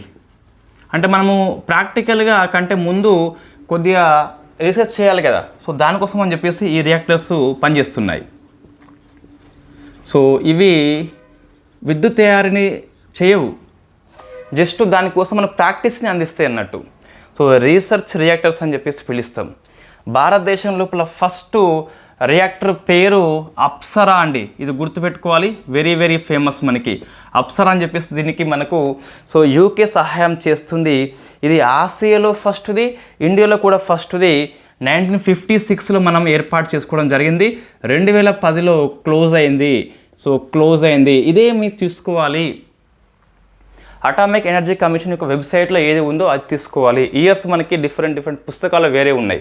ఈవెన్ మన పి అగ్రహారం అని చెప్పేసి మన రిఫరెన్స్ పుస్తకంలో కూడా ఈ ఇయర్ వేరే ఉంది, బట్ తప్పు అండి. 56 మనకి కరెక్ట్. 56లో మనం దీన్ని స్టార్ట్ చేసుకున్నాం కదా, 2010లో క్లోజ్ అయిపోయింది. ఇది ఫస్ట్ రీసెర్చ్ రియాక్టర్ ఎక్కడ ఇండియాలో ఫస్ట్ది, ఆసియాలో ఫస్ట్ది. సెకండ్ది మనకి సైరస్ అని చెప్పేసి కెనడా హెల్ప్ చేస్తుంది. ఇది 1960లో స్టార్ట్ అయింది. సో 2010లో క్లోజ్ అయిపోయిందండి, సేమ్ ఇయర్లో క్లోజ్ అయిపోయింది. మూడవది మనకు సో జెర్లీనా అని చెప్పేసి పిలుస్తాం. ఈ జెర్లీనా ఇన్ఫ్యాక్ట్ 1961లో స్టార్ట్ అయింది. సో 83లో క్లోజ్ అయింది. ఇయర్స్ గుర్తుపెట్టుకోవాలి. ఏబిపిఎస్ వాళ్ళు, టీజీపీఎస్ వాళ్ళకి అవసరం లేదు. సో ఫోర్త్ వచ్చేసి ధృవ అని చెప్పేసి పిలుస్తుంది. దీనికి ఇయర్ అంటూ మనకి ఏమీ లేదు. 85లో స్టార్ట్ అయింది. ఇన్ఫ్యాక్ట్ అంత ఎండింగ్ మనకి ఇక్కడ లేదు, అవసరం లేదు కూడా. ఇవన్నీ మనకి సో ఫస్ట్ స్టేజ్ కోసం అని చెప్పేసి రీసెర్చ్ రియాక్టర్గా పనిచేస్తున్నాయి. స్టేజ్ 1, 2, 3 మనం డిస్కస్ చేద్దాం. ఫస్ట్ అంత బేసిక్ క్వశ్చన్స్ ఇవన్నీ, ఫ్యాక్ట్ క్వశ్చన్స్ ఇవన్నీ కూడా. So Apsara, CIRUS, Zerlina, Dhruva అని చెప్పేసి 4 ఇవేంటి అంటే రీసెర్చ్ రియాక్టర్స్. స్టేజ్ 1లో న్యూక్లియర్ రియాక్టర్స్ కోసం ముందు మనం కొద్దిగా వర్క్ చేయాలి కదా. సో అవే అప్సరా, సైరస్, జెర్లీనా, ధృవ అని చెప్పేసి పిలుస్తాం. నెక్స్ట్ స్టేజ్ 2 కోసం కూడా కొద్దిగా వర్క్ చేయాలి, మనము రీసెర్చ్ చేయాలి. సో అందులో మనకి పూర్ణిమ 1 అని చెప్పేసి ఉన్నది. సో పూర్ణిమ 1 అని చెప్పేసి ఇది సెకండ్ స్టేజ్ కోసం అని చెప్పేసి ఉపయోగిస్తున్నాము. నెక్స్ట్ కామిని అని చెప్పేసి ఉన్నది. ఇది థర్డ్ స్టేజ్ కోసం అని చెప్పేసి ఉపయోగిస్తున్నాం. అంటే జనరల్గా మనము థోరియాన్ని దీంట్లో ఫ్యూయల్గా ఉపయోగిస్తాం. సో దీంట్లోనేమో ప్లూటోనియాన్ని ఉపయోగిస్తాం, దీంట్లోనేమో యురేనియాన్ని ఉపయోగిస్తాం. మనకి న్యూక్లియర్ ఫ్యూయల్ అవసరం ఉంటుంది. సో అది ఫిజల్ మెటీరియల్ అయి ఉండాలి, విచిత్ర కావాలి కంపల్సరీ. యురేనియం 238 ఫెర్టైల్ మెటీరియల్, అది విచిత్ర కాదు. ఇందులో ఉన్న యురేనియం 235 0.28 సంథింగ్ ఎంత ఉంటుంది కదా, అది విచిత్తి అవుతుంది అన్నట్టు. సో స్టేజ్ 1 కోసం అని చెప్పేసి 4 రియాక్టర్స్ పనిచేస్తున్నాయి. అప్సరా, సైరస్, జెర్లీనా, ధృవ అని చెప్పేసి. పూర్ణిమ 1 మనకి స్టేజ్ 2 కోసం అని చెప్పేసి న్యూక్లియర్ ఫ్యూయల్గా ప్లూటోనియాన్ని ఉపయోగించింది. స్టేజ్ 3 కోసం అని చెప్పేసి థోరియాన్ని ఫ్యూయల్గా ఉపయోగించి సో కామిని పనిచేస్తుంది.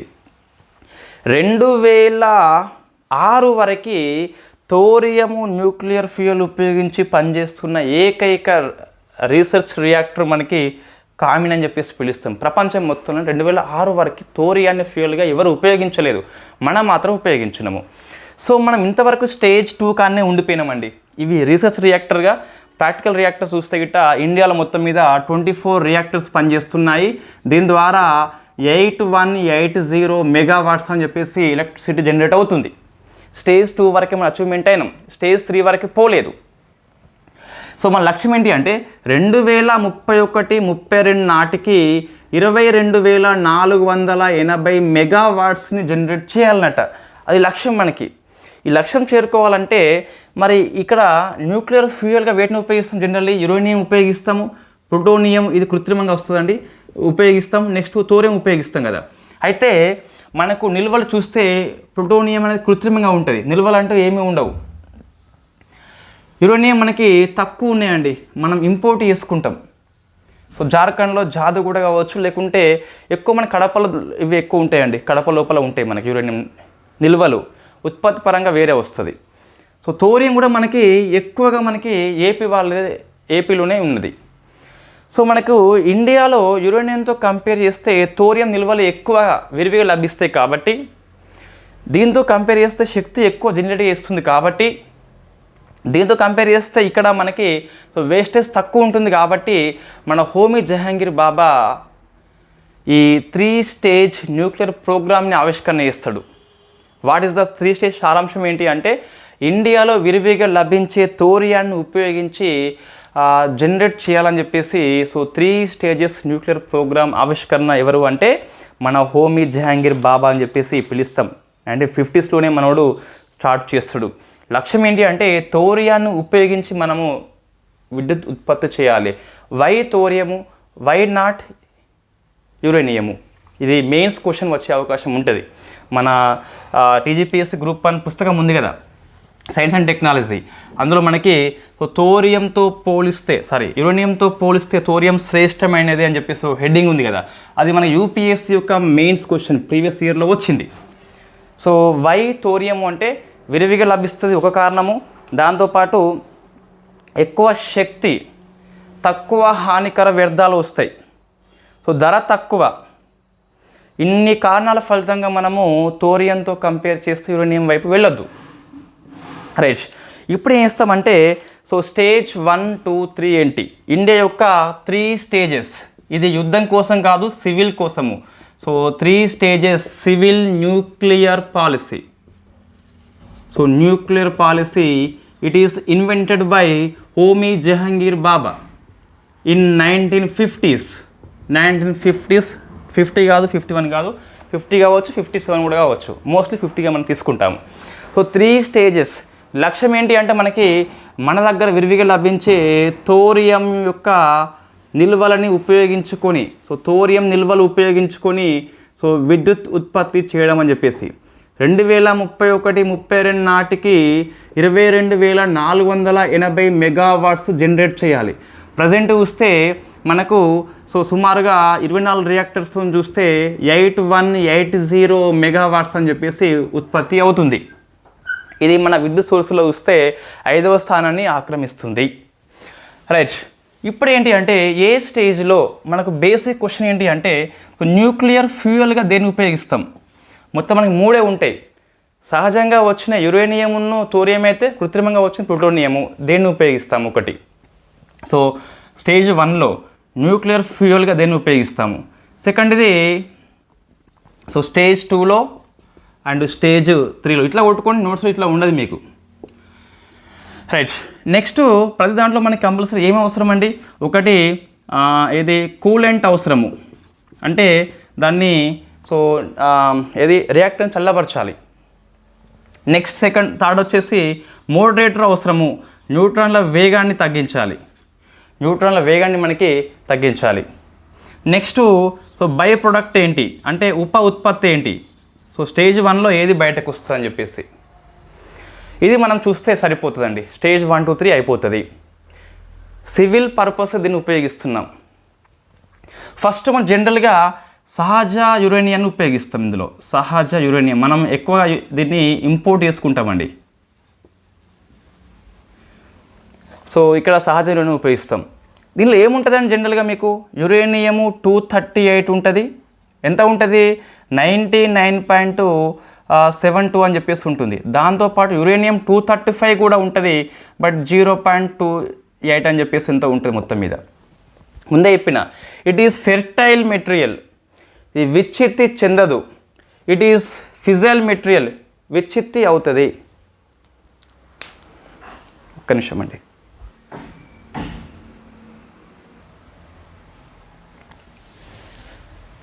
సో మనకి మొత్తం మీద హోమీ జహంగీర్ బాబా గారు భారతదేశంలో విరివిగా లభించే థోరియం నిల్వలు ఉపయోగించుకొని ఎనర్జీ జనరేట్ చేద్దామని చెప్పేసి 3 స్టేజ్ పాలసీని ఆవిష్కరణ చేసిండ్రు.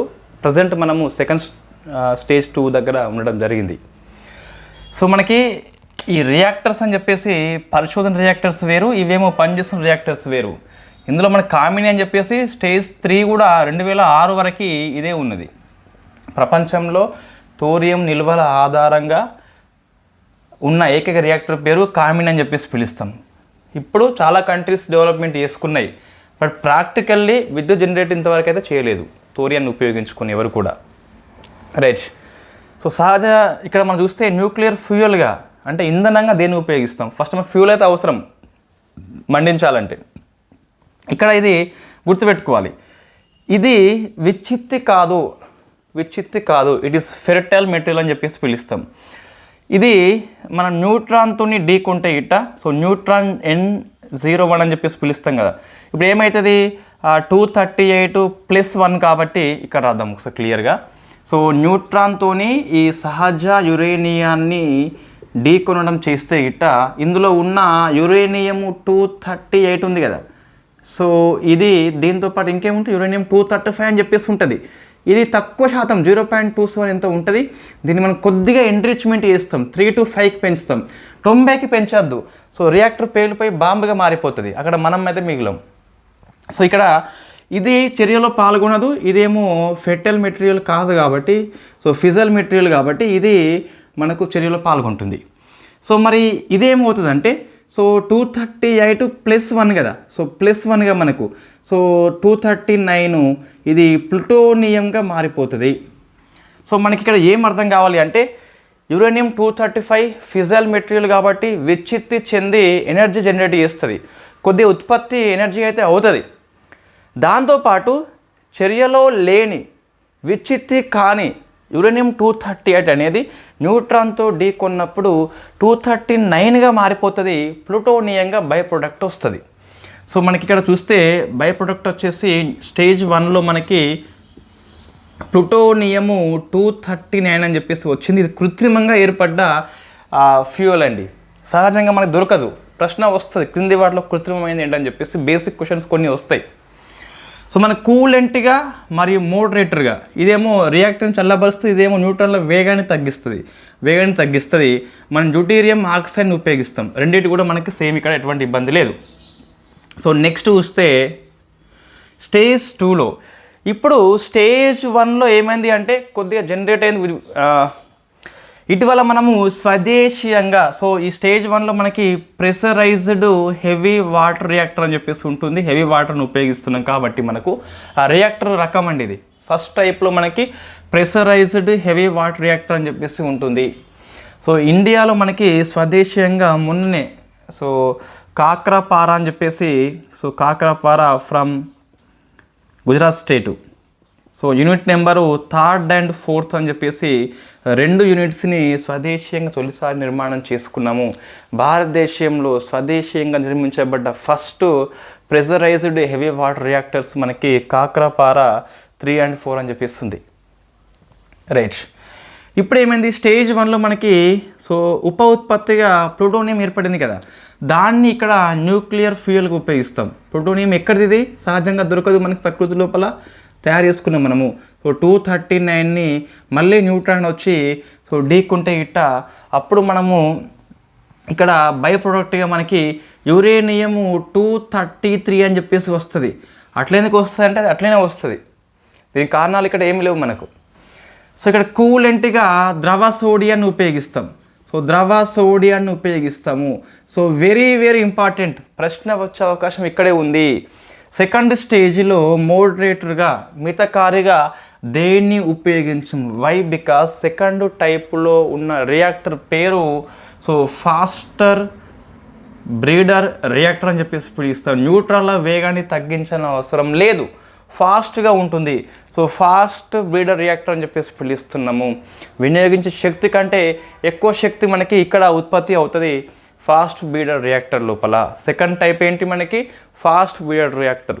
ఫస్ట్ టైప్ ఏంటి ప్రెషరైజ్డ్ హెవీ వాటర్ రియాక్టర్. ఇందులో న్యూక్లియర్ ఫ్యూయల్గా సహజ దీన్ని ఉపయోగిస్తాము. సో ఉప ఉత్పత్తిగా ప్లూటోనియం అని చెప్పేసి బయటకు వస్తుంది.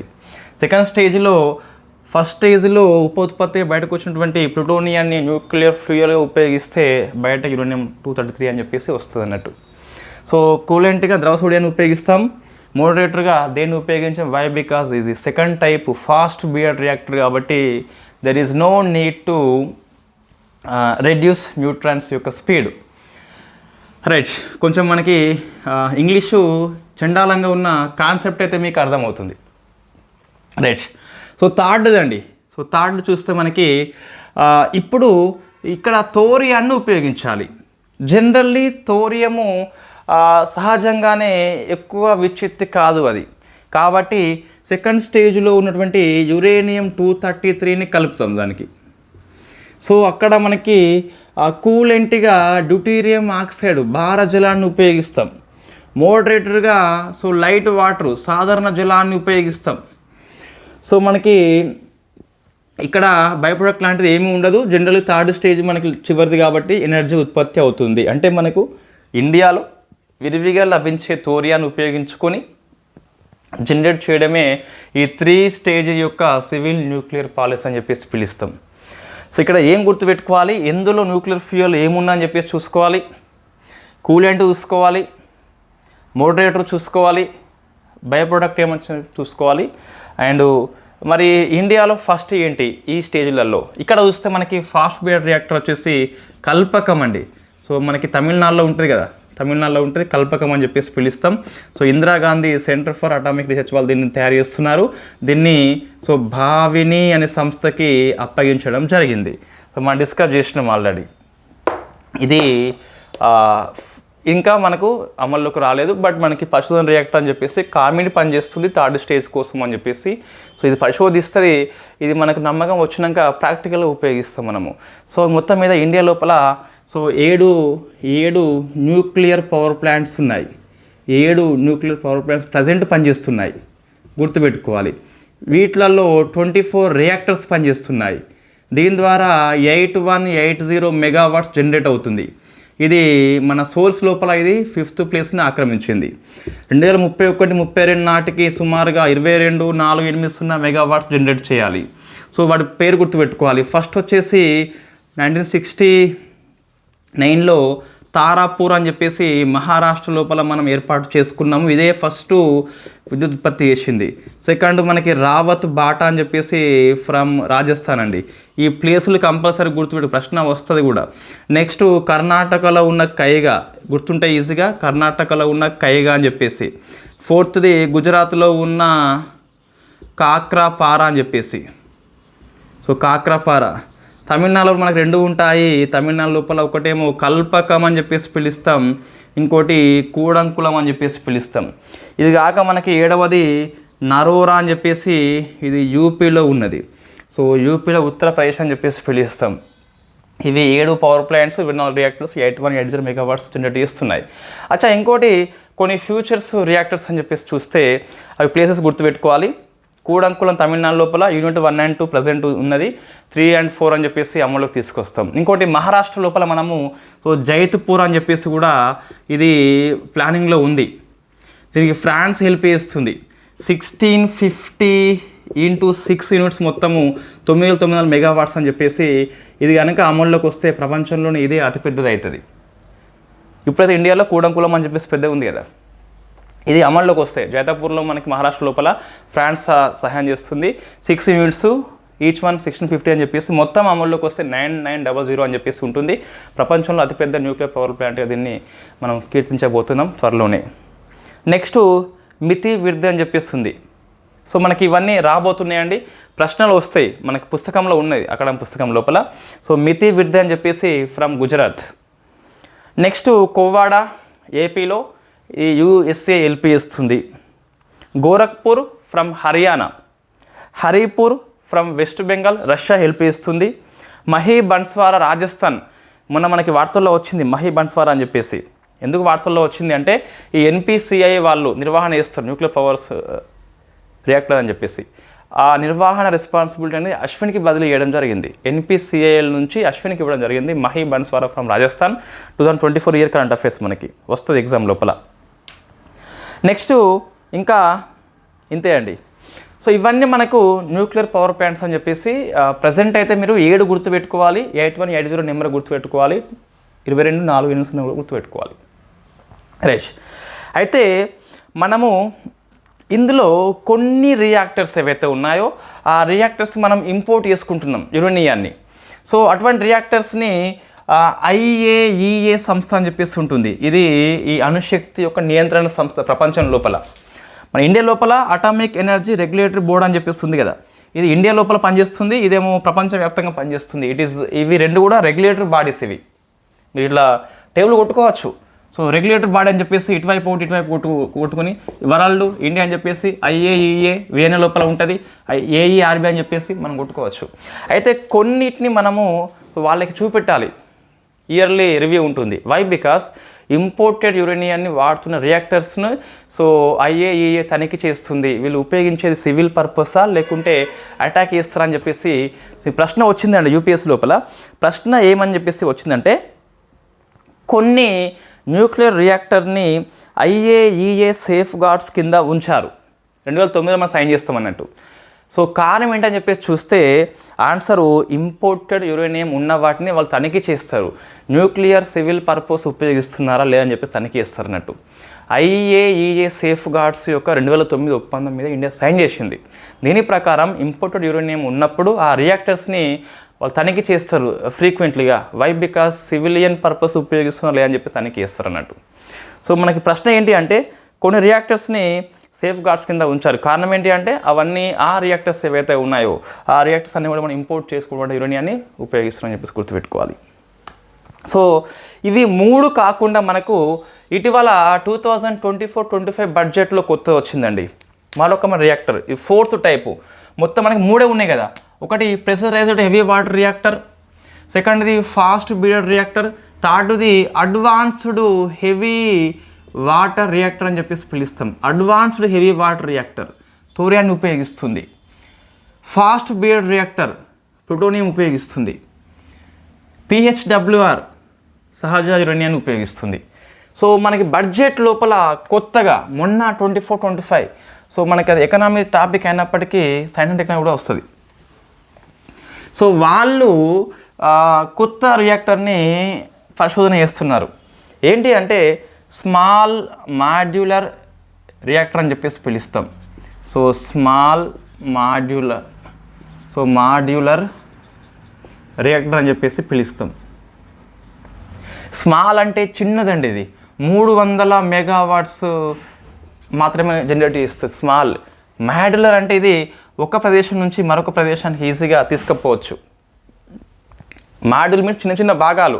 మనకి స్పేస్ స్టేషన్ అంటే ఇక్కడ నిర్మించి ఆడికి తీసుకుపోము. సో ఫస్ట్ మాడ్యుల్, సెకండ్ అని చెప్పేసి ఉంటుంది కదా. సో మాడ్యుల్స్ మీన్స్ చిన్న చిన్న భాగాలు. ఫర్ ఎగ్జాంపుల్ మనము సైన్స్ అండ్ టెక్నాలజీని కొన్ని మాడ్యుల్గా చేసుకున్నాం. స్పేస్ టెక్నాలజీ ఒకటి, డిఫెన్స్ టెక్నాలజీ ఒకటి, న్యూక్లియర్ టెక్నాలజీ ఒకటి. నెక్స్ట్ మనకి ఏం మిగిలి ఉంది అంటే సో వ్యాక్సిన్స్ అండ్ వ్యాధులు అని చెప్పేసి ఒకటి, ఏఐ టెక్నాలజీ అని చెప్పేసి ఒకటి, రోబోటిక్ అని చెప్పేసి ఒకటి, సైన్స్ అండ్ టెక్నాలజీ పాలసీ అని చెప్పేసి ఒకటి. అట్లా మనకు కొన్ని డివైడ్ చేసినాం కదా. సో అవే మనకి మాడ్యులర్గా పిలుస్తాం అన్నట్టు. చిన్న చిన్న భాగాలుగా మనం దీన్ని అసెంబ్లింగ్ చేయవచ్చు అన్నట్టు. రియాక్టర్ మీన్స్ జనరేట్ చేస్తుంది ఎలక్ట్రిసిటీని. సో కొత్తదండి మనకి ఇది స్మాల్ మాడ్యులర్ అని చెప్పేసి పిలుస్తాం. 300 మెగావాట్స్ని ఇదైతే ఉత్పత్తి చేస్తుంది. సో ఇది మనకు న్యూక్లియర్ పవర్ ప్లాంట్స్ గురించి, దాంతోపాటు న్యూక్లియర్ 3 స్టేజ్ ప్రోగ్రామ్ గురించి, దాంతోపాటు న్యూక్లియర్ ఫ్యూజన్ గురించి, దాంతోపాటు మన ఇండియా జర్నీ గురించి. సో నెక్స్ట్ ఏంటి అంటే న్యూక్లియర్ అగ్రిమెంట్స్ ఏమున్నాయి. సో అగ్రిమెంట్స్లో ఇండియా జర్నీ ఎలా ఉంది, ఇది ఇంకో రకమైన జర్నీ ఇది. సో ప్రపంచ ఒప్పందాల్లో ఇండియా యొక్క ప్రయాణం ఎలా ఉంది. ఇంతకుముందు ఏంటి అంటే దేశీయంగా డొమెస్టిక్ పరంగా ఎనర్జీ కోసం అని చెప్పేసి 3 స్టేజ్ పాలసీ కొత్తగా SMR అని చెప్పేసి వచ్చింది మొన్న బడ్జెట్ లోపల, మన ప్రసంగం లోపల. ఇప్పుడేంటి అంటే సో న్యూక్లియర్ అగ్రిమెంట్స్ ఏమున్నాయి ప్రపంచవ్యాప్తంగా, ఈ అగ్రిమెంట్ విషయంలో ఇండియా యొక్క జర్నీ ఎలా ఉంది. సో మీకు సిలబస్లో స్పష్టంగా ఇవ్వడం జరిగింది న్యూక్లియర్ ప్రోగ్రామ్స్ అని చెప్పేసి. దాని కింద కూడా ఇది ఒక సబ్ టాపిక్ మనం తీసుకోవచ్చండి. రైట్, ఫస్ట్ మనకి సో 1963లో వస్తుంది పార్షియల్లీ టెస్ట్ బ్యాన్ ట్రీటీ అని చెప్పేసి ఉంటుంది. న్యూక్లియర్ టెస్ట్ని పార్షియల్గా మనము బ్యాన్ చేయాలి, అండర్ గ్రౌండ్లో మాత్రము చేసుకోవచ్చు అన్నట్టు. అంటే మిగతా రకాల పరీక్షలు మొత్తం నిషేధం, కానీ అండర్ గ్రౌండ్లో మాత్రం చేసుకోవచ్చు అని చెప్పేసి ఈ ఒప్పందం చెప్తుంది. ఇది న్యూక్లియర్ యొక్క అగ్రిమెంట్ విషయంలో ఫస్ట్ ఒప్పందం. ఇండియా సైన్ చేయలేదు, అప్పటికి మనకి టెక్నాలజీ ఎక్కువ లేదు కాబట్టి సైన్ చేయలేదు, అయిపోయింది మొత్తం మీద. నెక్స్ట్ మనకు సో 1968లో గుర్తుపెట్టుకోవాలి NPT అని చెప్పేసి వచ్చిందండి. సో న్యూక్లియర్ ప్రొలిఫరేషన్ ట్రీటీ అని చెప్పేసి పిలుస్తాం. అణ్వస్త్ర నిరోధక ఒప్పందం అని చెప్పేసి వస్తుంది. న్యూక్లియర్ ప్రొలిఫరేషన్ ట్రీటీ అని చెప్పేసి ఉంది, బాగా గుర్తుపెట్టుకోవాలి. సో ఇది 1970లో అమల్లోకి వస్తుంది, 70లో అమల్లోకి వస్తుంది. నేను క్లియర్గా చెప్తున్నా. సో నోట్స్ ఇట్లా ఉండదు, ఇట్లా రాసుకోండి మీరు. దీని ప్రకారం ఏంటి అంటే ఇది సెకండ్ది అండి, ఇది ఫస్ట్ సెకండ్ ఇది. దీని ప్రకారం ఏంటి అంటే ప్రపంచం మొత్తాన్ని 2 రకాలుగా డివైడ్ చేసినాం మనం. 1967 ఇయర్ని టార్గెట్గా పెట్టుకున్నాం. ఇక్కడ చాలా ఇయర్స్ వస్తున్నాయి. 68లో ఈ ఒప్పందం చేసుకున్నాము, 70లో అమల్లోకి వచ్చింది. ఒప్పందంలో ఏముంది అంటే 1960 టార్గెట్గా పెట్టుకొని ప్రపంచం మొత్తాన్ని 2 రకాలుగా డివైడ్ చేస్తున్నాం. ఒకటేమో so nuclear weapons, nuclear technology కలిగిన కంట్రీసు, అంటే ఈ వెపన్స్ పాయింట్ ఆఫ్ వ్యూలో మనం వెపన్స్ పాయింట్ ఆఫ్ వ్యూలో వద్దాం. వెపన్స్ పాయింట్ ఆఫ్ వ్యూ ఇవేమో సో నాన్ న్యూక్లియర్ స్టేట్స్ అని చెప్పిస్తుంది. ఇక్కడ అప్పటికల్లా 67 ఇయర్ కల్లా ఓన్లీ 5 కంట్రీస్కి మాత్రమే ఈ అణ్వస్త్ర సామర్థ్యం కలిగి ఉన్నాయి. అవి అమెరికా, బ్రిటన్ అంటే UK, చైనా, ఫ్రాన్స్, రష్యా అని చెప్పేసి 5 కంట్రీస్ మాత్రమే ఉన్నాయి.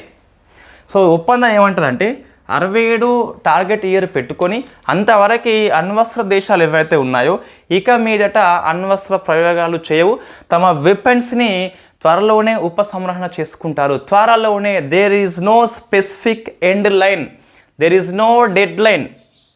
ఖచ్చితమైన మనకి డెడ్ లైన్ లేదు అక్కడ, పెద్ద లోపం అది. ఇంకా మరి వీళ్ళు ఏం చేయాలి? సో వీళ్ళు ఏం చేయాలంటే ఒకటి, కంప్లీట్గా ఇక మీద న్యూక్లియర్ టెస్ట్ కండక్ట్ చేయొద్దు, ఓన్లీ సివిలియన్ పర్పస్ వాళ్ళు ఎనర్జీ కోసం అని చెప్పేసి చేసుకోవచ్చు, బట్ యుద్ధ ప్రాతిపదికన బాంబులు లాంటివి తయారు చేయొద్దు వాళ్ళు. ఇంకేం చేయాలి? మరి ఉన్న వాటిని ఏం చేయాలంటే తగిలేయాలి, ఎప్పటిలోగా అని చెప్పేసి లేదు.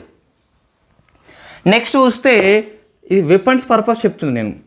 నెక్స్ట్ మరి వీళ్ళు ఏం చేయాలంటే వీళ్ళకు లేదు ఇంకా తెచ్చుకోవద్దు, ఆల్రెడీ లేదు తెచ్చుకోవద్దని చెప్పేసి ఈ ఒప్పందం చెప్తుంది. ఇప్పటికీ 191 కంట్రీస్ సైన్ చేసినాయి. ఈ సంతకాలు చేసినది ఇంతకుముందు రాకపో ప్రశ్న, ఇప్పుడు ప్రశ్న ట్రెండ్ మారింది కాబట్టి వస్తుంది. అచ్చా, ఇంకోటి మరి ఇప్పటికి కూడా ఇవి 5 దేశాలు ఉన్నాయా? కాదండి, ఇంకా 4 కంట్రీస్ యాడ్ అయినాయి. ఇంకో కంట్రీ ఉన్నది లేదని చెప్పేసి వాళ్ళకు చెప్తూనే లేరు, మనం కూడా డౌట్ పడుతున్నాం. ఒక 4 కంట్రీస్ ఏంటని చెప్పి చూస్తే, సో ఇండియా ఉంది, 1974లో అచీవ్మెంట్ అయింది. 98లో మనకి 5 టెస్ట్ చేసుకున్నాం, మొత్తం 6 సార్లు టెస్ట్ చేసినాం మనం ఇప్పటికల్లా, 6 పరీక్షలు చేసుకున్నాం 2 సందర్భాల లోపల. నెక్స్ట్ చూస్తే ఇది ఇది 1974 మే 18న ఒక టెస్ట్ చేస్తాం, 1998 మే 11న 3 చేస్తాం, సో మే 13న 2 చేస్తాం. ఇవి 3, ఇవి 2, ఇది 1, మొత్తం 6 టెస్టులు అయినాయి. 6 టెస్టులలో ఈ 1 న్యూక్లియర్ ఫిజన్, ఈ 3లో 2 న్యూక్లియర్ ఫిజన్, 1 న్యూక్లియర్ ఫ్యూజన్, ఇవి 2 కూడా న్యూక్లియర్ ఫిజనే. అంటే 5 అణుబాంబులు, 1 హైడ్రోజన్ బాంబు మనం టెస్ట్ చేయడం జరిగింది ఇప్పటికీ. సో ఇండియాకు అచీవ్మెంట్ అయింది. నెక్స్ట్ మన బ్రదర్ పాకిస్తాన్, నెక్స్ట్ వచ్చేసి ఉత్తర కొరియా, సో నెక్స్ట్ వచ్చేసి ఇజ్రాయిల్ అండి. సో ఇప్పటికీ అణ్వస్త్ర దేశాల జాబితా చూస్తే మనకి యాజ్ పర్ IAEA ప్రకారం చూస్తే 9 కంట్రీసే ఉన్నాయి. 5+4 అని చెప్పేసి పిలుస్తాం. ఇవి ఈ NPT మీద సైన్ చేయలేదు. ఇండియా ఏమంటుంది? ఇండియా, పాకిస్తాన్, ఇజ్రాయెల్, ఉత్తర కొరియా సైన్ చేయలేదు. దాంతోపాటు మనకి సుడాన్ కూడా సైన్ చేయలేదు. మరి ఇండియా ఎందుకు సైన్ చేయాలని చెప్పి చూస్తే ఇక్కడ ఇది డిస్క్రిమినేషన్ కలిగి ఉన్నది, వివక్షత కలిగి ఉన్నది. వై? బికాస్ వీళ్ళకి డెడ్ లైన్ ఏది? సో పార్షియాలిటీ ఉంది కాబట్టి, వీళ్ళకి అనుకూలంగా ఉంది కాబట్టి, సో ఇండియా సైన్ చేయలేదు. అది మనం గుర్తుపెట్టుకోవాలి NPT విషయంలో. నెక్స్ట్ థర్డ్ చూస్తే, సో మనం న్యూక్లియర్ టెస్ట్ కండక్ట్ చేసినాం ఎప్పుడు? 1974, సో మే 18న చేసినాం మనం. సో ఇది బుద్ధ స్మైల్ అని చెప్పేసి న్యూక్లియర్ ఫిజన్ టెస్ట్ చేసినాం, అంటే అణుబాంబు చేసినాం. సో కొన్ని మనకి ఫ్యాక్ట్ బిట్స్ అండి ఎగ్జామ్లో వస్తాయి.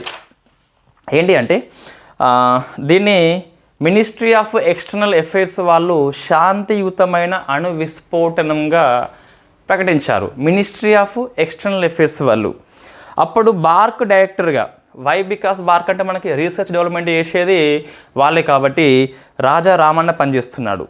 DRDO చీఫ్గా BN చౌదరి పనిచేస్తున్నాడు. అటామిక్ ఎనర్జీ కమిషన్ యొక్క చీఫ్గా హోమీ సత్యనారాయణ పనిచేస్తున్నాడు. రాష్ట్రపతి VV గిరి ఉన్నాడు. సో ఇది మీకు కొన్ని బేసిక్ క్వశ్చన్స్ అండి. తర్వాత మనకి చూస్తే 74 తర్వాత ఏమైంది అంటే ఇప్పుడు మనం ఇవి చేసినాం కదా, చేసినాక వెంటనే ప్రపంచం స్పందించింది. ఇండియా NPT ఏంటి, నువ్వేం చేస్తున్నావు అని చెప్పేసి హెచ్చరించి సో అప్పుడు ఈ ఏవైతే NPT ఒప్పందాన్ని ఉల్లంఘన చేస్తారో అణ్వస్త్ర రహిత దేశాలు అణ్వస్త్ర టెస్ట్ చేస్తే వాళ్ళకి ఈ న్యూక్లియర్ టెక్నాలజీ సప్లై చేయొద్దని చెప్పేసి ఒక గ్రూప్ స్టార్ట్ చేసుకుంటారు. సో న్యూక్లియర్ సప్లయర్ గ్రూప్ అని చెప్పేసి పిలుస్తాం. 74లో ఏర్పాటైంది. దీన్ని ఇక్కడనే చదవాలి, ఇంకా వేరే హెడ్డింగ్ పెట్టి చదవద్దు.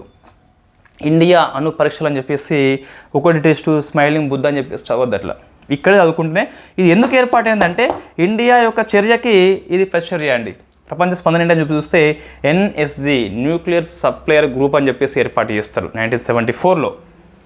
దీనిలో ఇప్పుడు చూస్తే 48 కంట్రీస్ సభ్యత్వం ఉంది.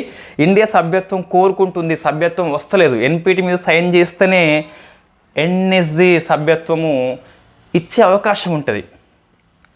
There is a big question UPSC అడిగింది అందుకే. సో యూపీఎస్ క్వశ్చన్ చాలా బాగుంటాయి. మన క్వశ్చన్స్ ఏముంటాయి అంటే టీజీపీఎస్సీ ఎన్ఎస్జీస్ ఒప్పందం అనేది 1974లో ఏ రోజున అమల్లోకి వచ్చింది? శుక్రవారమా, మంగళవారం అర్ధరాత్రి 12కి అని చెప్పేసి అట్లా క్వశ్చన్ వస్తుంది. రైట్.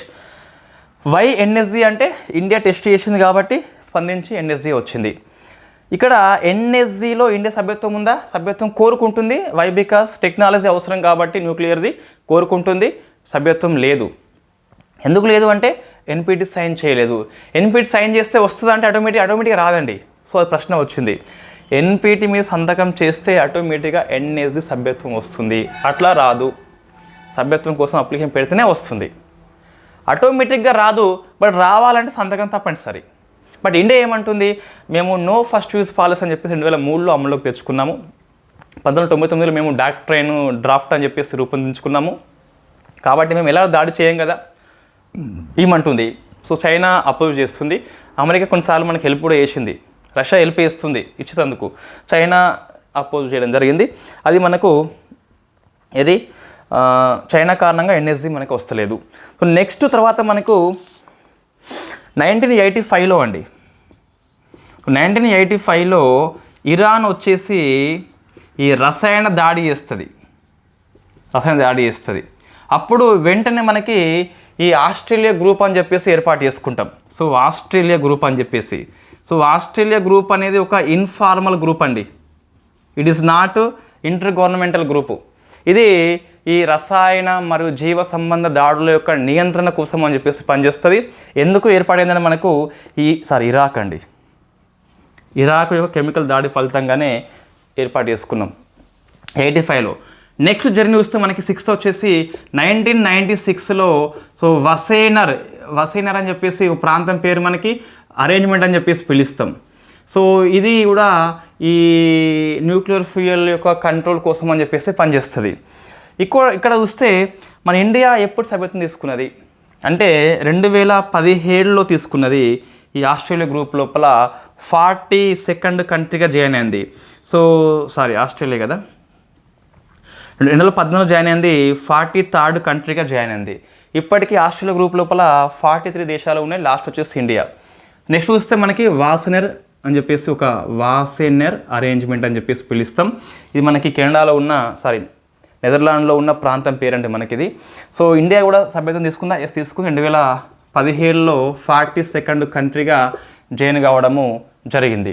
సో ఇది వాసెనర్ అరేంజ్మెంట్ అని చెప్పేసి జస్ట్ ఆ న్యూక్లియర్ ఫ్యూయల్ టెక్నాలజీని కంట్రోల్ చేస్తుంది. It is also informal group.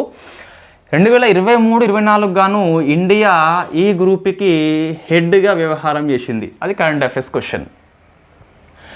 Next ఏమైందంటే 1987లో మరొక గ్రూప్ వచ్చింది. అది G7 కంట్రీస్ ఏర్పాటు చేసినాయి మిసైల్ టెక్నాలజీ కంట్రోల్ రెజిమ్ అని చెప్పేసి పిలుస్తాం. దీని ప్రకారం ఏంటి అంటే 500 కిలోగ్రామ్ కంటే ఎక్కువ బరువున్న పెలోడు 300 km కంటే ఎక్కువ దూరం పోవాలి అంటే సో MTCR మీద సంతకం చేసి ఉండాలి. ఇండియా 2016లో సంతకం చేయడం జరిగింది. సో మనం కంపల్సరీ గుర్తుపెట్టుకోవాలి. 500 kg కంటే ఎక్కువ పెలుడు కావచ్చు, అణ్వాయుధాన్ని మోసుకుపోతుంది కదా. 300 km కంటే ఎక్కువ పరిధి కావచ్చు. సో ప్రయోగించాలంటే టెక్నాలజీ బదులు చేయాలంటే MTCR సైన్ చేయాల్సిందే. ఇండియా సైన్ చేసింది కాబట్టి రష్యా నుంచి S-400ని కొనుక్కున్నది. చైనా కొనుక్కోలేకపోయింది. S-300 కొనుక్కున్నది. చైనా ఈ MTCRలో సభ్యత్వం లేదు కాబట్టి సో రష్యా దానికి చైనాకి అమ్మలేకపోయింది. సో ఇండియా 2016లో మనకి 35 కంట్రీగా జాయిన్ అయింది. ఒకసారి చూస్తే G7 గ్రూప్ ఏర్పాటు చేసిన MTCR యొక్క ఇండియా సభ్యత్వం 2016లో 2016లో MTCR, 2017లో వాసెనర్, 2018లో ఆస్ట్రేలియా గ్రూప్, ఈ 35 మెంబర్, ఈ 42, ఇది 43rd గ్రూప్. సో ఇది మనం చూస్తే మళ్ళీ ఏమైంది అంటే సో 1998లో ఇండియా సెకండ్ టైం టెస్టులు చేసింది.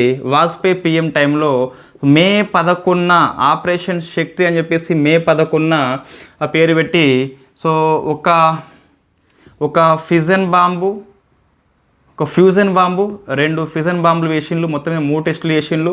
మే 13 మనకు సో మరొక 2 బాంబులు, 2 కూడా ఫిజన్ బాంబులు వేయడం జరిగింది. మొత్తం ఇప్పటికీ 3+2+1 కాబట్టి 6 టెస్టులు చేయడం జరిగింది ఇండియా వచ్చేసి. ఒకసారి మనం చూస్తే సెకండ్ టైం టెస్ట్ విషయంలో అప్పటి DRDO APJ Abdul Kalam, atomic energy commission chairperson Chidambaram, బార్కేమో అనిల్ కకోద్కర్, రాష్ట్రపతి ఏమో కేఆర్ నారాయణ చెప్పేసి పిలుస్తాం. ఈ మే 11 నేషనల్ టెక్నాలజీ డేగా మన వాజ్పేయి గారు అనౌన్స్మెంట్ చేస్తారు. 24 ఇయర్ యొక్క థీమ్ ఏంటని చెప్పేసి చూస్తే స్కూల్ టు స్టార్ట్అప్ అని చెప్పేసి గుర్తుపెట్టుకోవాలి. స్కూల్ నుంచి స్టార్ట్అప్ అని చెప్పేసి మే 11 యొక్క థీమ్ అండి. Igniting young minds to innovate అంటే వాళ్ళని రగిలించేలా చేయాలి యంగ్ మైండ్స్ని, ఒక నవకల్పన వైపు అని చెప్పేసి థీమ్ తీసుకోవడం జరిగింది. ఇది మనకు ఇండియా యొక్క జర్నీ అండి.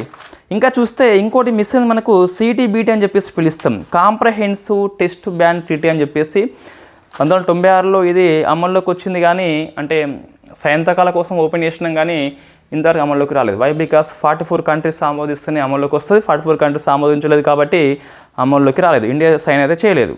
కాంప్రహెన్సివ్ టెస్ట్ బ్యాన్ ట్రీటీ 1996లో ఇది సంతకాల కోసం ఓపెన్ అయింది. ఇదేమో పార్షియల్లీ అంటే అండర్ గ్రౌండ్ అయితే అలౌడ్ ఉన్నది, ఇక్కడ అండర్ గ్రౌండ్ కూడా అలౌ లేదు. ఇది అమల్లోకి రాలేదు. అన్నిట్లలో ఇది ఒకటే మనకి అమల్లోకి అయితే రాలేదు. ఇవన్నీ ఒప్పందాలండి. ఇంకా మనం చూస్తే గిట్ట సో 1996లో కాంప్రహెన్సివ్ టెస్ట్ బ్యాన్ ట్రీటీ అని చెప్పేసి బట్ నాట్ ఇంప్లిమెంటెడ్ ఎట్. ఇంకోటి చూస్తే మనకి ఇంకేమున్నదంటే బయాలజికల్ వెపన్స్ ఒప్పందం అని చెప్పేసి ఉన్నది. సో BWC అని చెప్పేసి పిలుస్తాం. C మీన్స్ కన్వెన్షన్ అని చెప్పేసి వస్తుంది. ఇది 1972లో ఒప్పందం చేసుకుంటే 75లో అమల్లోకి వస్తుంది. దీని ప్రకారము జీవ ఆయుధాలు నిషేధం అని చెప్పేసి ఉన్నది. ఇండియా 73లో సంతకం చేస్తే 74లో రాటిఫై చేసింది. ఒకసారి చూస్తే 72లో ఈ బయాలజికల్ వెపన్స్ ఒప్పందం అని చెప్పేసి ఒప్పందం మనం స్టార్ట్ చేసుకున్నాం. 75లో అమల్లోకి వచ్చింది. 73 ఇండియా సంతకం పెట్టింది. 74లో రాటిఫై చేయడం జరిగింది. బయాలజికల్ వెపన్స్ మనకు నిషేధం అని చెప్పేసి పిలుస్తుంది. దీని ప్రకారం చూస్తే దీని కంట్రోల్ కోసం అని చెప్పేసి ఏ సంస్థ పనిచేయడం లేదు. నెక్స్ట్ కెమికల్ వెపన్స్ అని చెప్పేసి మరొక కన్వెన్షన్ ఉన్నది. ఇది 1993లో ఒప్పందం చేసుకుంటే 1997లో అమల్లోకి వచ్చింది. ఇండియా 93లో సంతకం పెట్టింది, 96లో ఆమోదించింది. కెమికల్ వెపన్స్ కోసం అని చెప్పేసి ది హేగ్లో కెమికల్ వెపన్స్ నియంత్రణ సంస్థ అని చెప్పేసి ఉన్నది. So biological weapons, chemical weapons మనకి 9th క్లాస్ సోషల్ పుస్తకంలో ఉంటుంది. ఈ వియట్నాం అని చెప్పేసి దేశం ఉంది కదా, ఆ వియట్నాం యొక్క యుద్ధం లోపల అమెరికా ఈ ఆపరేషన్ ఆరెంజ్ అని చెప్పేసి డ్రమ్ములలో ఒక ఈ మొక్కలు చనిపోయేలా, అడవులు చనిపోయేలా ఒక పిచికారి చేస్తున్నట్టు. దాన్ని ఏజెంట్ ఆరెంజ్గా పిలుస్తాం. ఎందుకోసం పిలుస్తా అంటే అప్పుడు కమ్యూనిస్ట్ నాయకులు ఎక్కువగా అడవుల్లో దాక్కునేది. అడవులు నాశనం అయ్యేలా ఏజెంట్ ఒక క్రిమి కీటక దాన్ని ఏమంటారు పిచికారి చేస్తుంది అన్నట్టు. సో చెట్లు మొత్తం చనిపోతాయి. ఆరెంజ్ డ్రమ్ములలో పెట్టి మొత్తం పిచికారి చేస్తుంది, స్ప్రే చేస్తుంది. సో అందుకే దానికి ఆరెంజ్ అని చెప్పేసి పేరు వచ్చింది. ఇంకా మనకు చాలా రకాల కెమికల్ వెపన్స్ ఉంటాయి. మస్టర్డ్ గ్యాస్ అని చెప్పేసి పిలుస్తాం. ఇంకా హైడ్రోజన్ సైడ్ అని చెప్పేసి ఉంటుంది. ఈ మెడలో ఉంటుంది కదా మనకి, ఓల్డ్ సినిమాలో ఉంటుంది.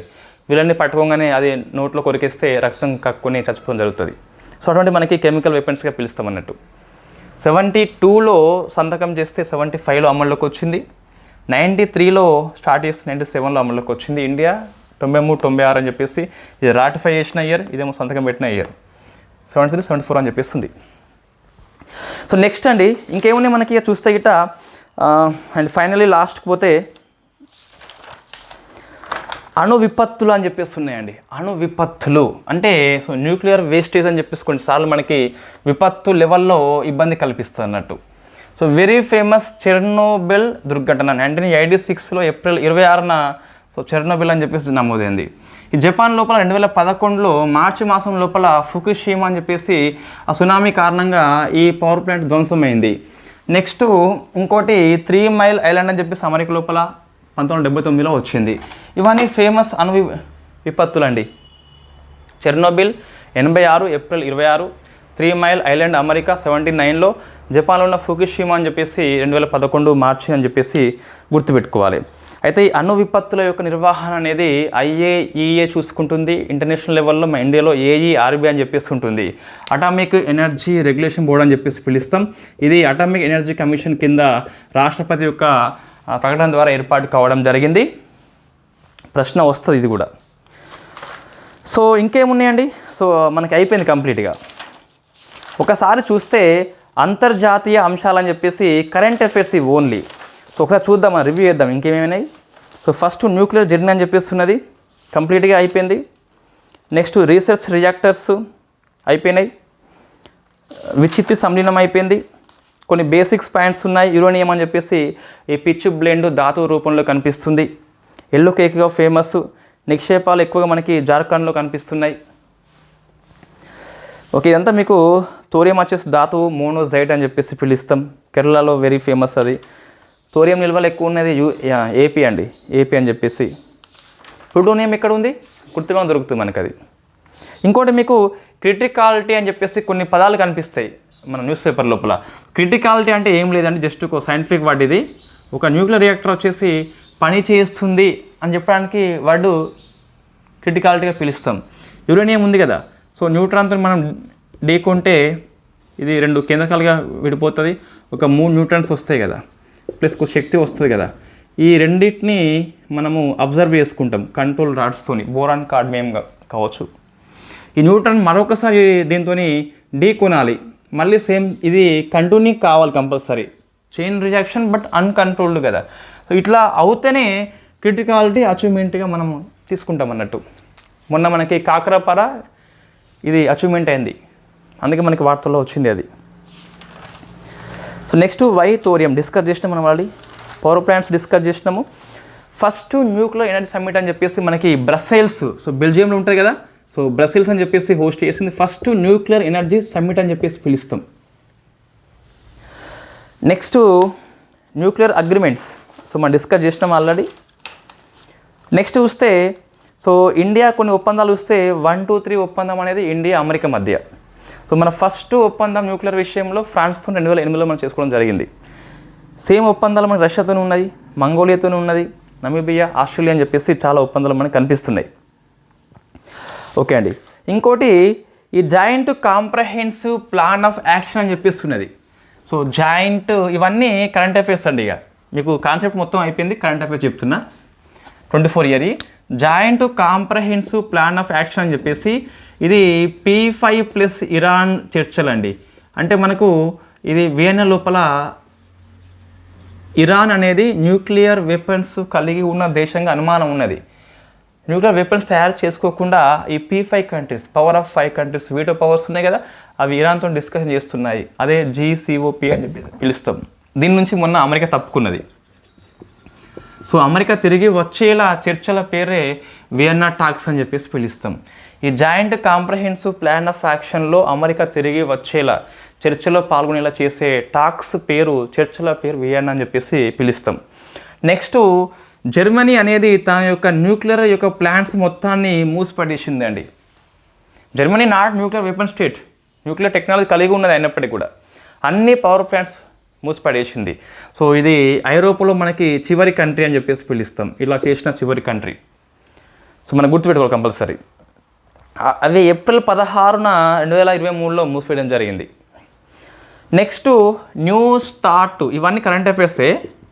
సో న్యూ స్టార్ట్ ట్రీటీ అని చెప్పేసి ఒక అణు ఒప్పందం అండి, అమెరికా రష్యా మధ్య. రష్యా తప్పుకున్నది కాబట్టి మనకి వార్తల్లో వచ్చింది. తర్వాత జపోరీజియా పవర్ ప్లాంట్ అని చెప్పేసి ఇది ఉక్రెయిన్లో ఉన్నది, ఐరోపాలో అతిపెద్దది. సో ఇది మనకి రష్యా ధ్వంసం చేసింది మొన్న, అందుకు మనకి వార్తల్లో వచ్చింది. నెక్స్ట్ బరాకా అని చెప్పేసి ఈ పవర్ ప్లాంట్ UAE మన సహాయంతో ఓపెన్ చేసింది. అరబు ప్రపంచంలో ఫస్ట్ అండి ఇది. బరాకా వచ్చేసి దుబాయ్ అని చెప్పేసి అరబు వరల్డ్ మొత్తంలో ఫస్ట్ అని చెప్పేసి పిలుస్తాం. నెక్స్ట్ సో ఓల్కిలు ఓటో అని చెప్పేసి ఇది ఫిన్లాండ్లో ఉంది. 1600 మెగావాట్స్. ఇది ప్రపంచంలోనే అతిపెద్ద న్యూక్లియర్ రియాక్టర్ అండి. ఐరోపాలో అతిపెద్ద న్యూక్లియర్ పవర్ ప్లాంట్ ఇది, రియాక్టర్ అని చెప్పేసి పిలుస్తాం. నెక్స్ట్ తొలి న్యూక్లియర్ క్లాక్ అని చెప్పేసి దీన్నేమో సో అమెరికా తయారు చేసింది. సో ఫస్ట్ న్యూక్లియర్ క్లాక్ అని చెప్పేసి అమెరికా తయారు చేసింది. ఇవి మనకి వార్తల్లో ఉన్న కరెంట్ అఫైర్స్ అండి. సో ఇది మనకు అంతే అండి, కంప్లీట్గా అయిపోయింది. సో ఇది మీకు న్యూక్లియర్ ఎనర్జీ మీద సమగ్రమైన క్లాస్ అండి. ఇంకా మీకు నెంబర్ 2 సోర్స్ అవసరం లేదు. ఏమైనా సోర్స్ కావాలి అంటే తెలుగు అకాడమీ పుస్తకం వాడుకోండి. ఆ పుస్తకంలో మీకు కొన్ని సంస్థల పేర్లు ఇవ్వడం జరిగింది వాడు. సో సంస్థల పేర్లు మీరు బాగా గుర్తుపెట్టుకోవాలి కంపల్సరీ. సో మీకు పేజ్ నెంబర్ ఎంత అంటే న్యూక్లియర్ టెక్నాలజీ లోపల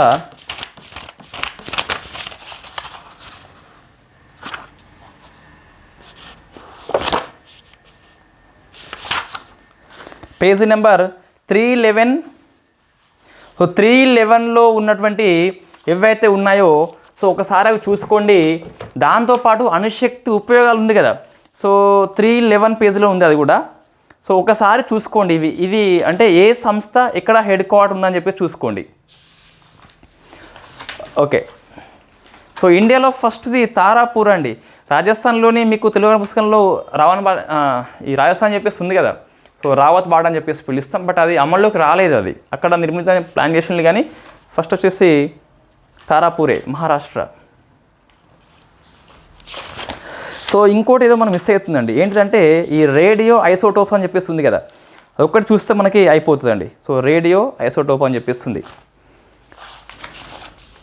దాంతోపాటు కొన్ని ఈ డ్యూటేరియం ఉంది కదా, భారజలం అని చెప్పేసి, ఆ భారజలం ప్లాంట్స్ ఎక్కడ ఉన్నాయని చెప్పేసి ప్రశ్న వస్తుంది. ఫస్ట్ది పంజాబ్లో ఉన్న నంగల్ అండి ఫస్ట్ది. సో యూపీ లోపల నరోరా అని చెప్పేసి ఉంటుంది. తర్వాత మహారాష్ట్ర లోపల థాల్ అని చెప్పేసి ఉంటుంది. తమిళనాడు లోపల ట్యూటికోరా అని చెప్పేసి ఉంటుంది. గుజరాత్ లోపల బరోడా ఉంది, హజిరా అని చెప్పేస్తున్నది. రాజస్థాన్ లోపల రావత్ బాటా అని చెప్పేస్తుంది. తెలంగాణ లోపల మనకి సో మణుగూరు, ఇది ఇండియాలో అతిపెద్ద భారజల ప్లాంట్ అని చెప్పేసి పిలుస్తాం. సో భారజల ప్లాంట్ అని చెప్పేసి పిలుస్తాం. నెక్స్ట్ అండి ఈ పేపర్ నేను యాడ్ చేస్తున్న ఆ నోట్స్కి రేడియో ఐసోటోప్ల ఉపయోగాలండి. మీకు సో ఈ సిలబస్లో అప్లికేషన్ ఆఫ్ ఐసోటోప్ అని చెప్పేసి ఇవ్వడం జరిగింది కదా, సో అది మీరు 310 పేజీలో వాడు రఫ్గా ఇచ్చాడు. బట్ అట్లా కాకుండా స్పెసిఫిక్గా ఏ ఐసోటోప్ అని చెప్పేసి గుర్తుపెట్టుకోవాలి. వాడు న్యూక్లియర్ ఎనర్జీ యొక్క ఉపయోగాలని చెప్పేసి ఒక 14 ఇవ్వడం జరిగింది. ఆ 14 ఏవైతే ఉన్నాయో ఆ 14 యొక్క ఐసోటోప్లు గుర్తుపెట్టుకోవాలి. నేను రాసిన అండి, నోట్స్ షేర్ చేస్తాను. Applications of the radio isotope సిలబస్లో ఇది ఇవ్వడం జరిగింది. సో మీకు ఒకసారి చూస్తే ఎన్సీఆర్టీ లోపల 9th క్లాస్లో ఉన్నదండి. మన తెలుగు పుస్తకాల్లో చూస్తే 10th క్లాస్లో ఉన్నది. మనకు కేంద్రక శక్తి అని చెప్పేసి ఉంది కదా, అక్కడ కొన్ని మాత్రం ఉన్నాయి. దానికి కొన్ని మనం Wikipedia most trusted source of the TGPSC right. So దాన్ని మనము తీసుకుంటున్నాము. దాంట్లో ఉన్న ఈ రేడియో ఐసోటోప్స్ ఏవైతే ఉన్నాయో అవి తీసుకుంటున్నాము రైట్. మెడికల్ పాయింట్ ఆఫ్ వ్యూలో ఇవి ఫ్యాక్ట్ బిట్సే అండి. మెడికల్లో ఏమున్నాయంటే అయోడిన్ 131 అని చెప్పేస్తున్నది. ఇది మనకి తెలుసు ఆల్రెడీ, థైరాయిడ్ చికిత్స లోపల ఎక్కువ ఉపయోగిస్తాం.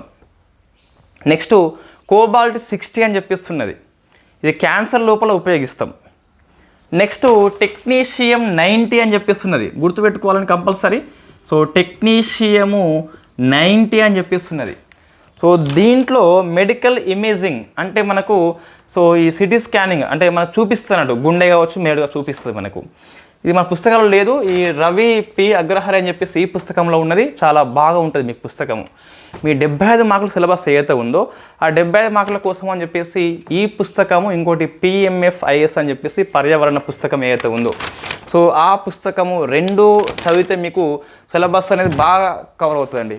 ఈ పుస్తకం ఉంది కదా, సో ఇవి రెండు పుస్తకాలు మన కోర్సు లోపల సోర్స్గా ఉపయోగించుకొని దాంతోపాటు ఈ పుస్తకము ఇది కూడా సోర్స్ ఉపయోగించుకొని కోర్సును స్టార్ట్ చేద్దాం. బట్ అది ఏప్రిల్ తర్వాత స్టార్ట్ అవుతుంది. నెక్స్ట్ గాలియం అర్వేడ్ అని చెప్పేస్తున్నది, ఇది కూడా మెడికల్ ఇమేజింగ్ కోసం పనికి వస్తుంది.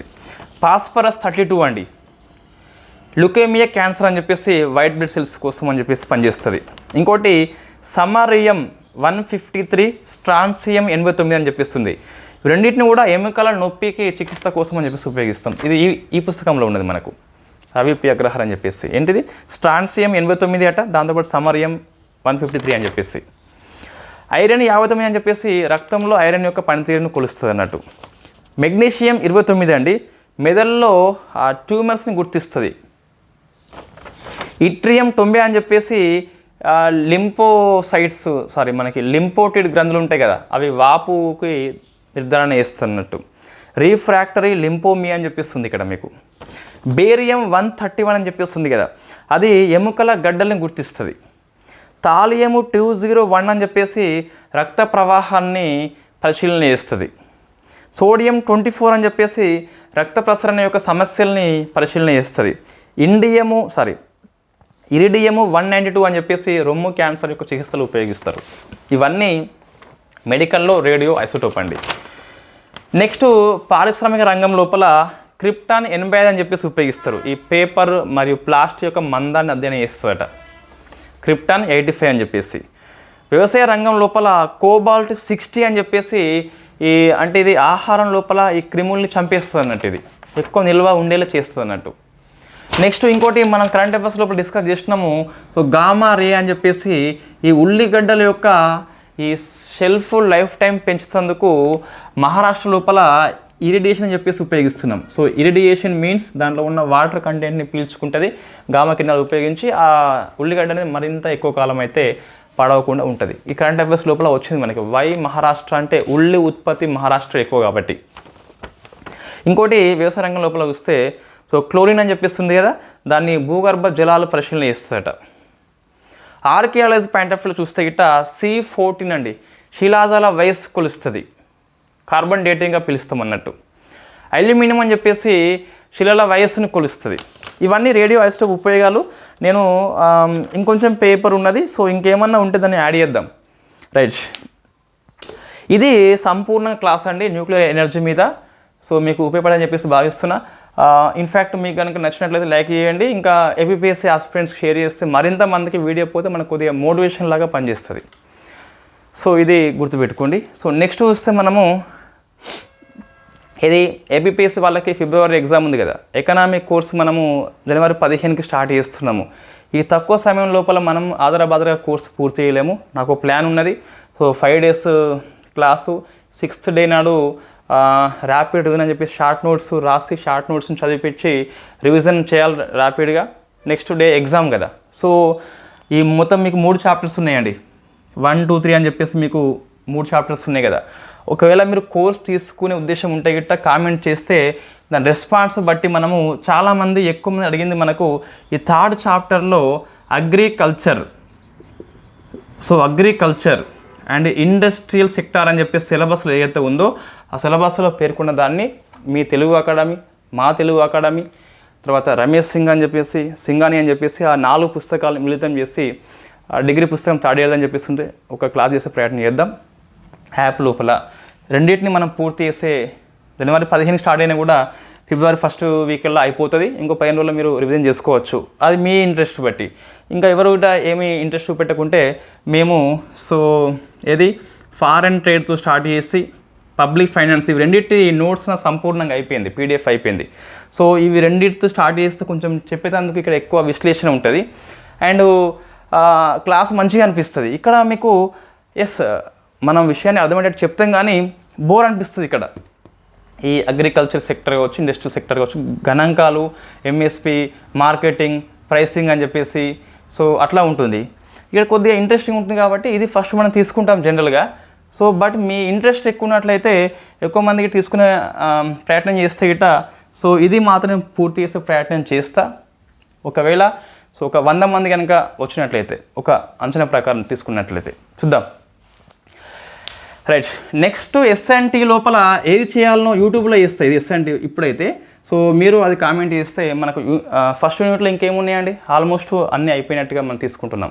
2nd, 3, 4లో కూడా సో దాదాపుగా మనకు అయిపోయినాయి. అంటే నేను అప్డేట్స్ చెప్తున్నా అంతే. స్పేస్, డిఫెన్స్, న్యూక్లియర్ టెక్నాలజీ సంపూర్ణంగా అయిపోయినాయి కదా. నెక్స్ట్ ఇట్లా ఒక టాపిక్ తీసుకొని సంపూర్ణంగా అయిపోయే ప్రయత్నం చేద్దాం.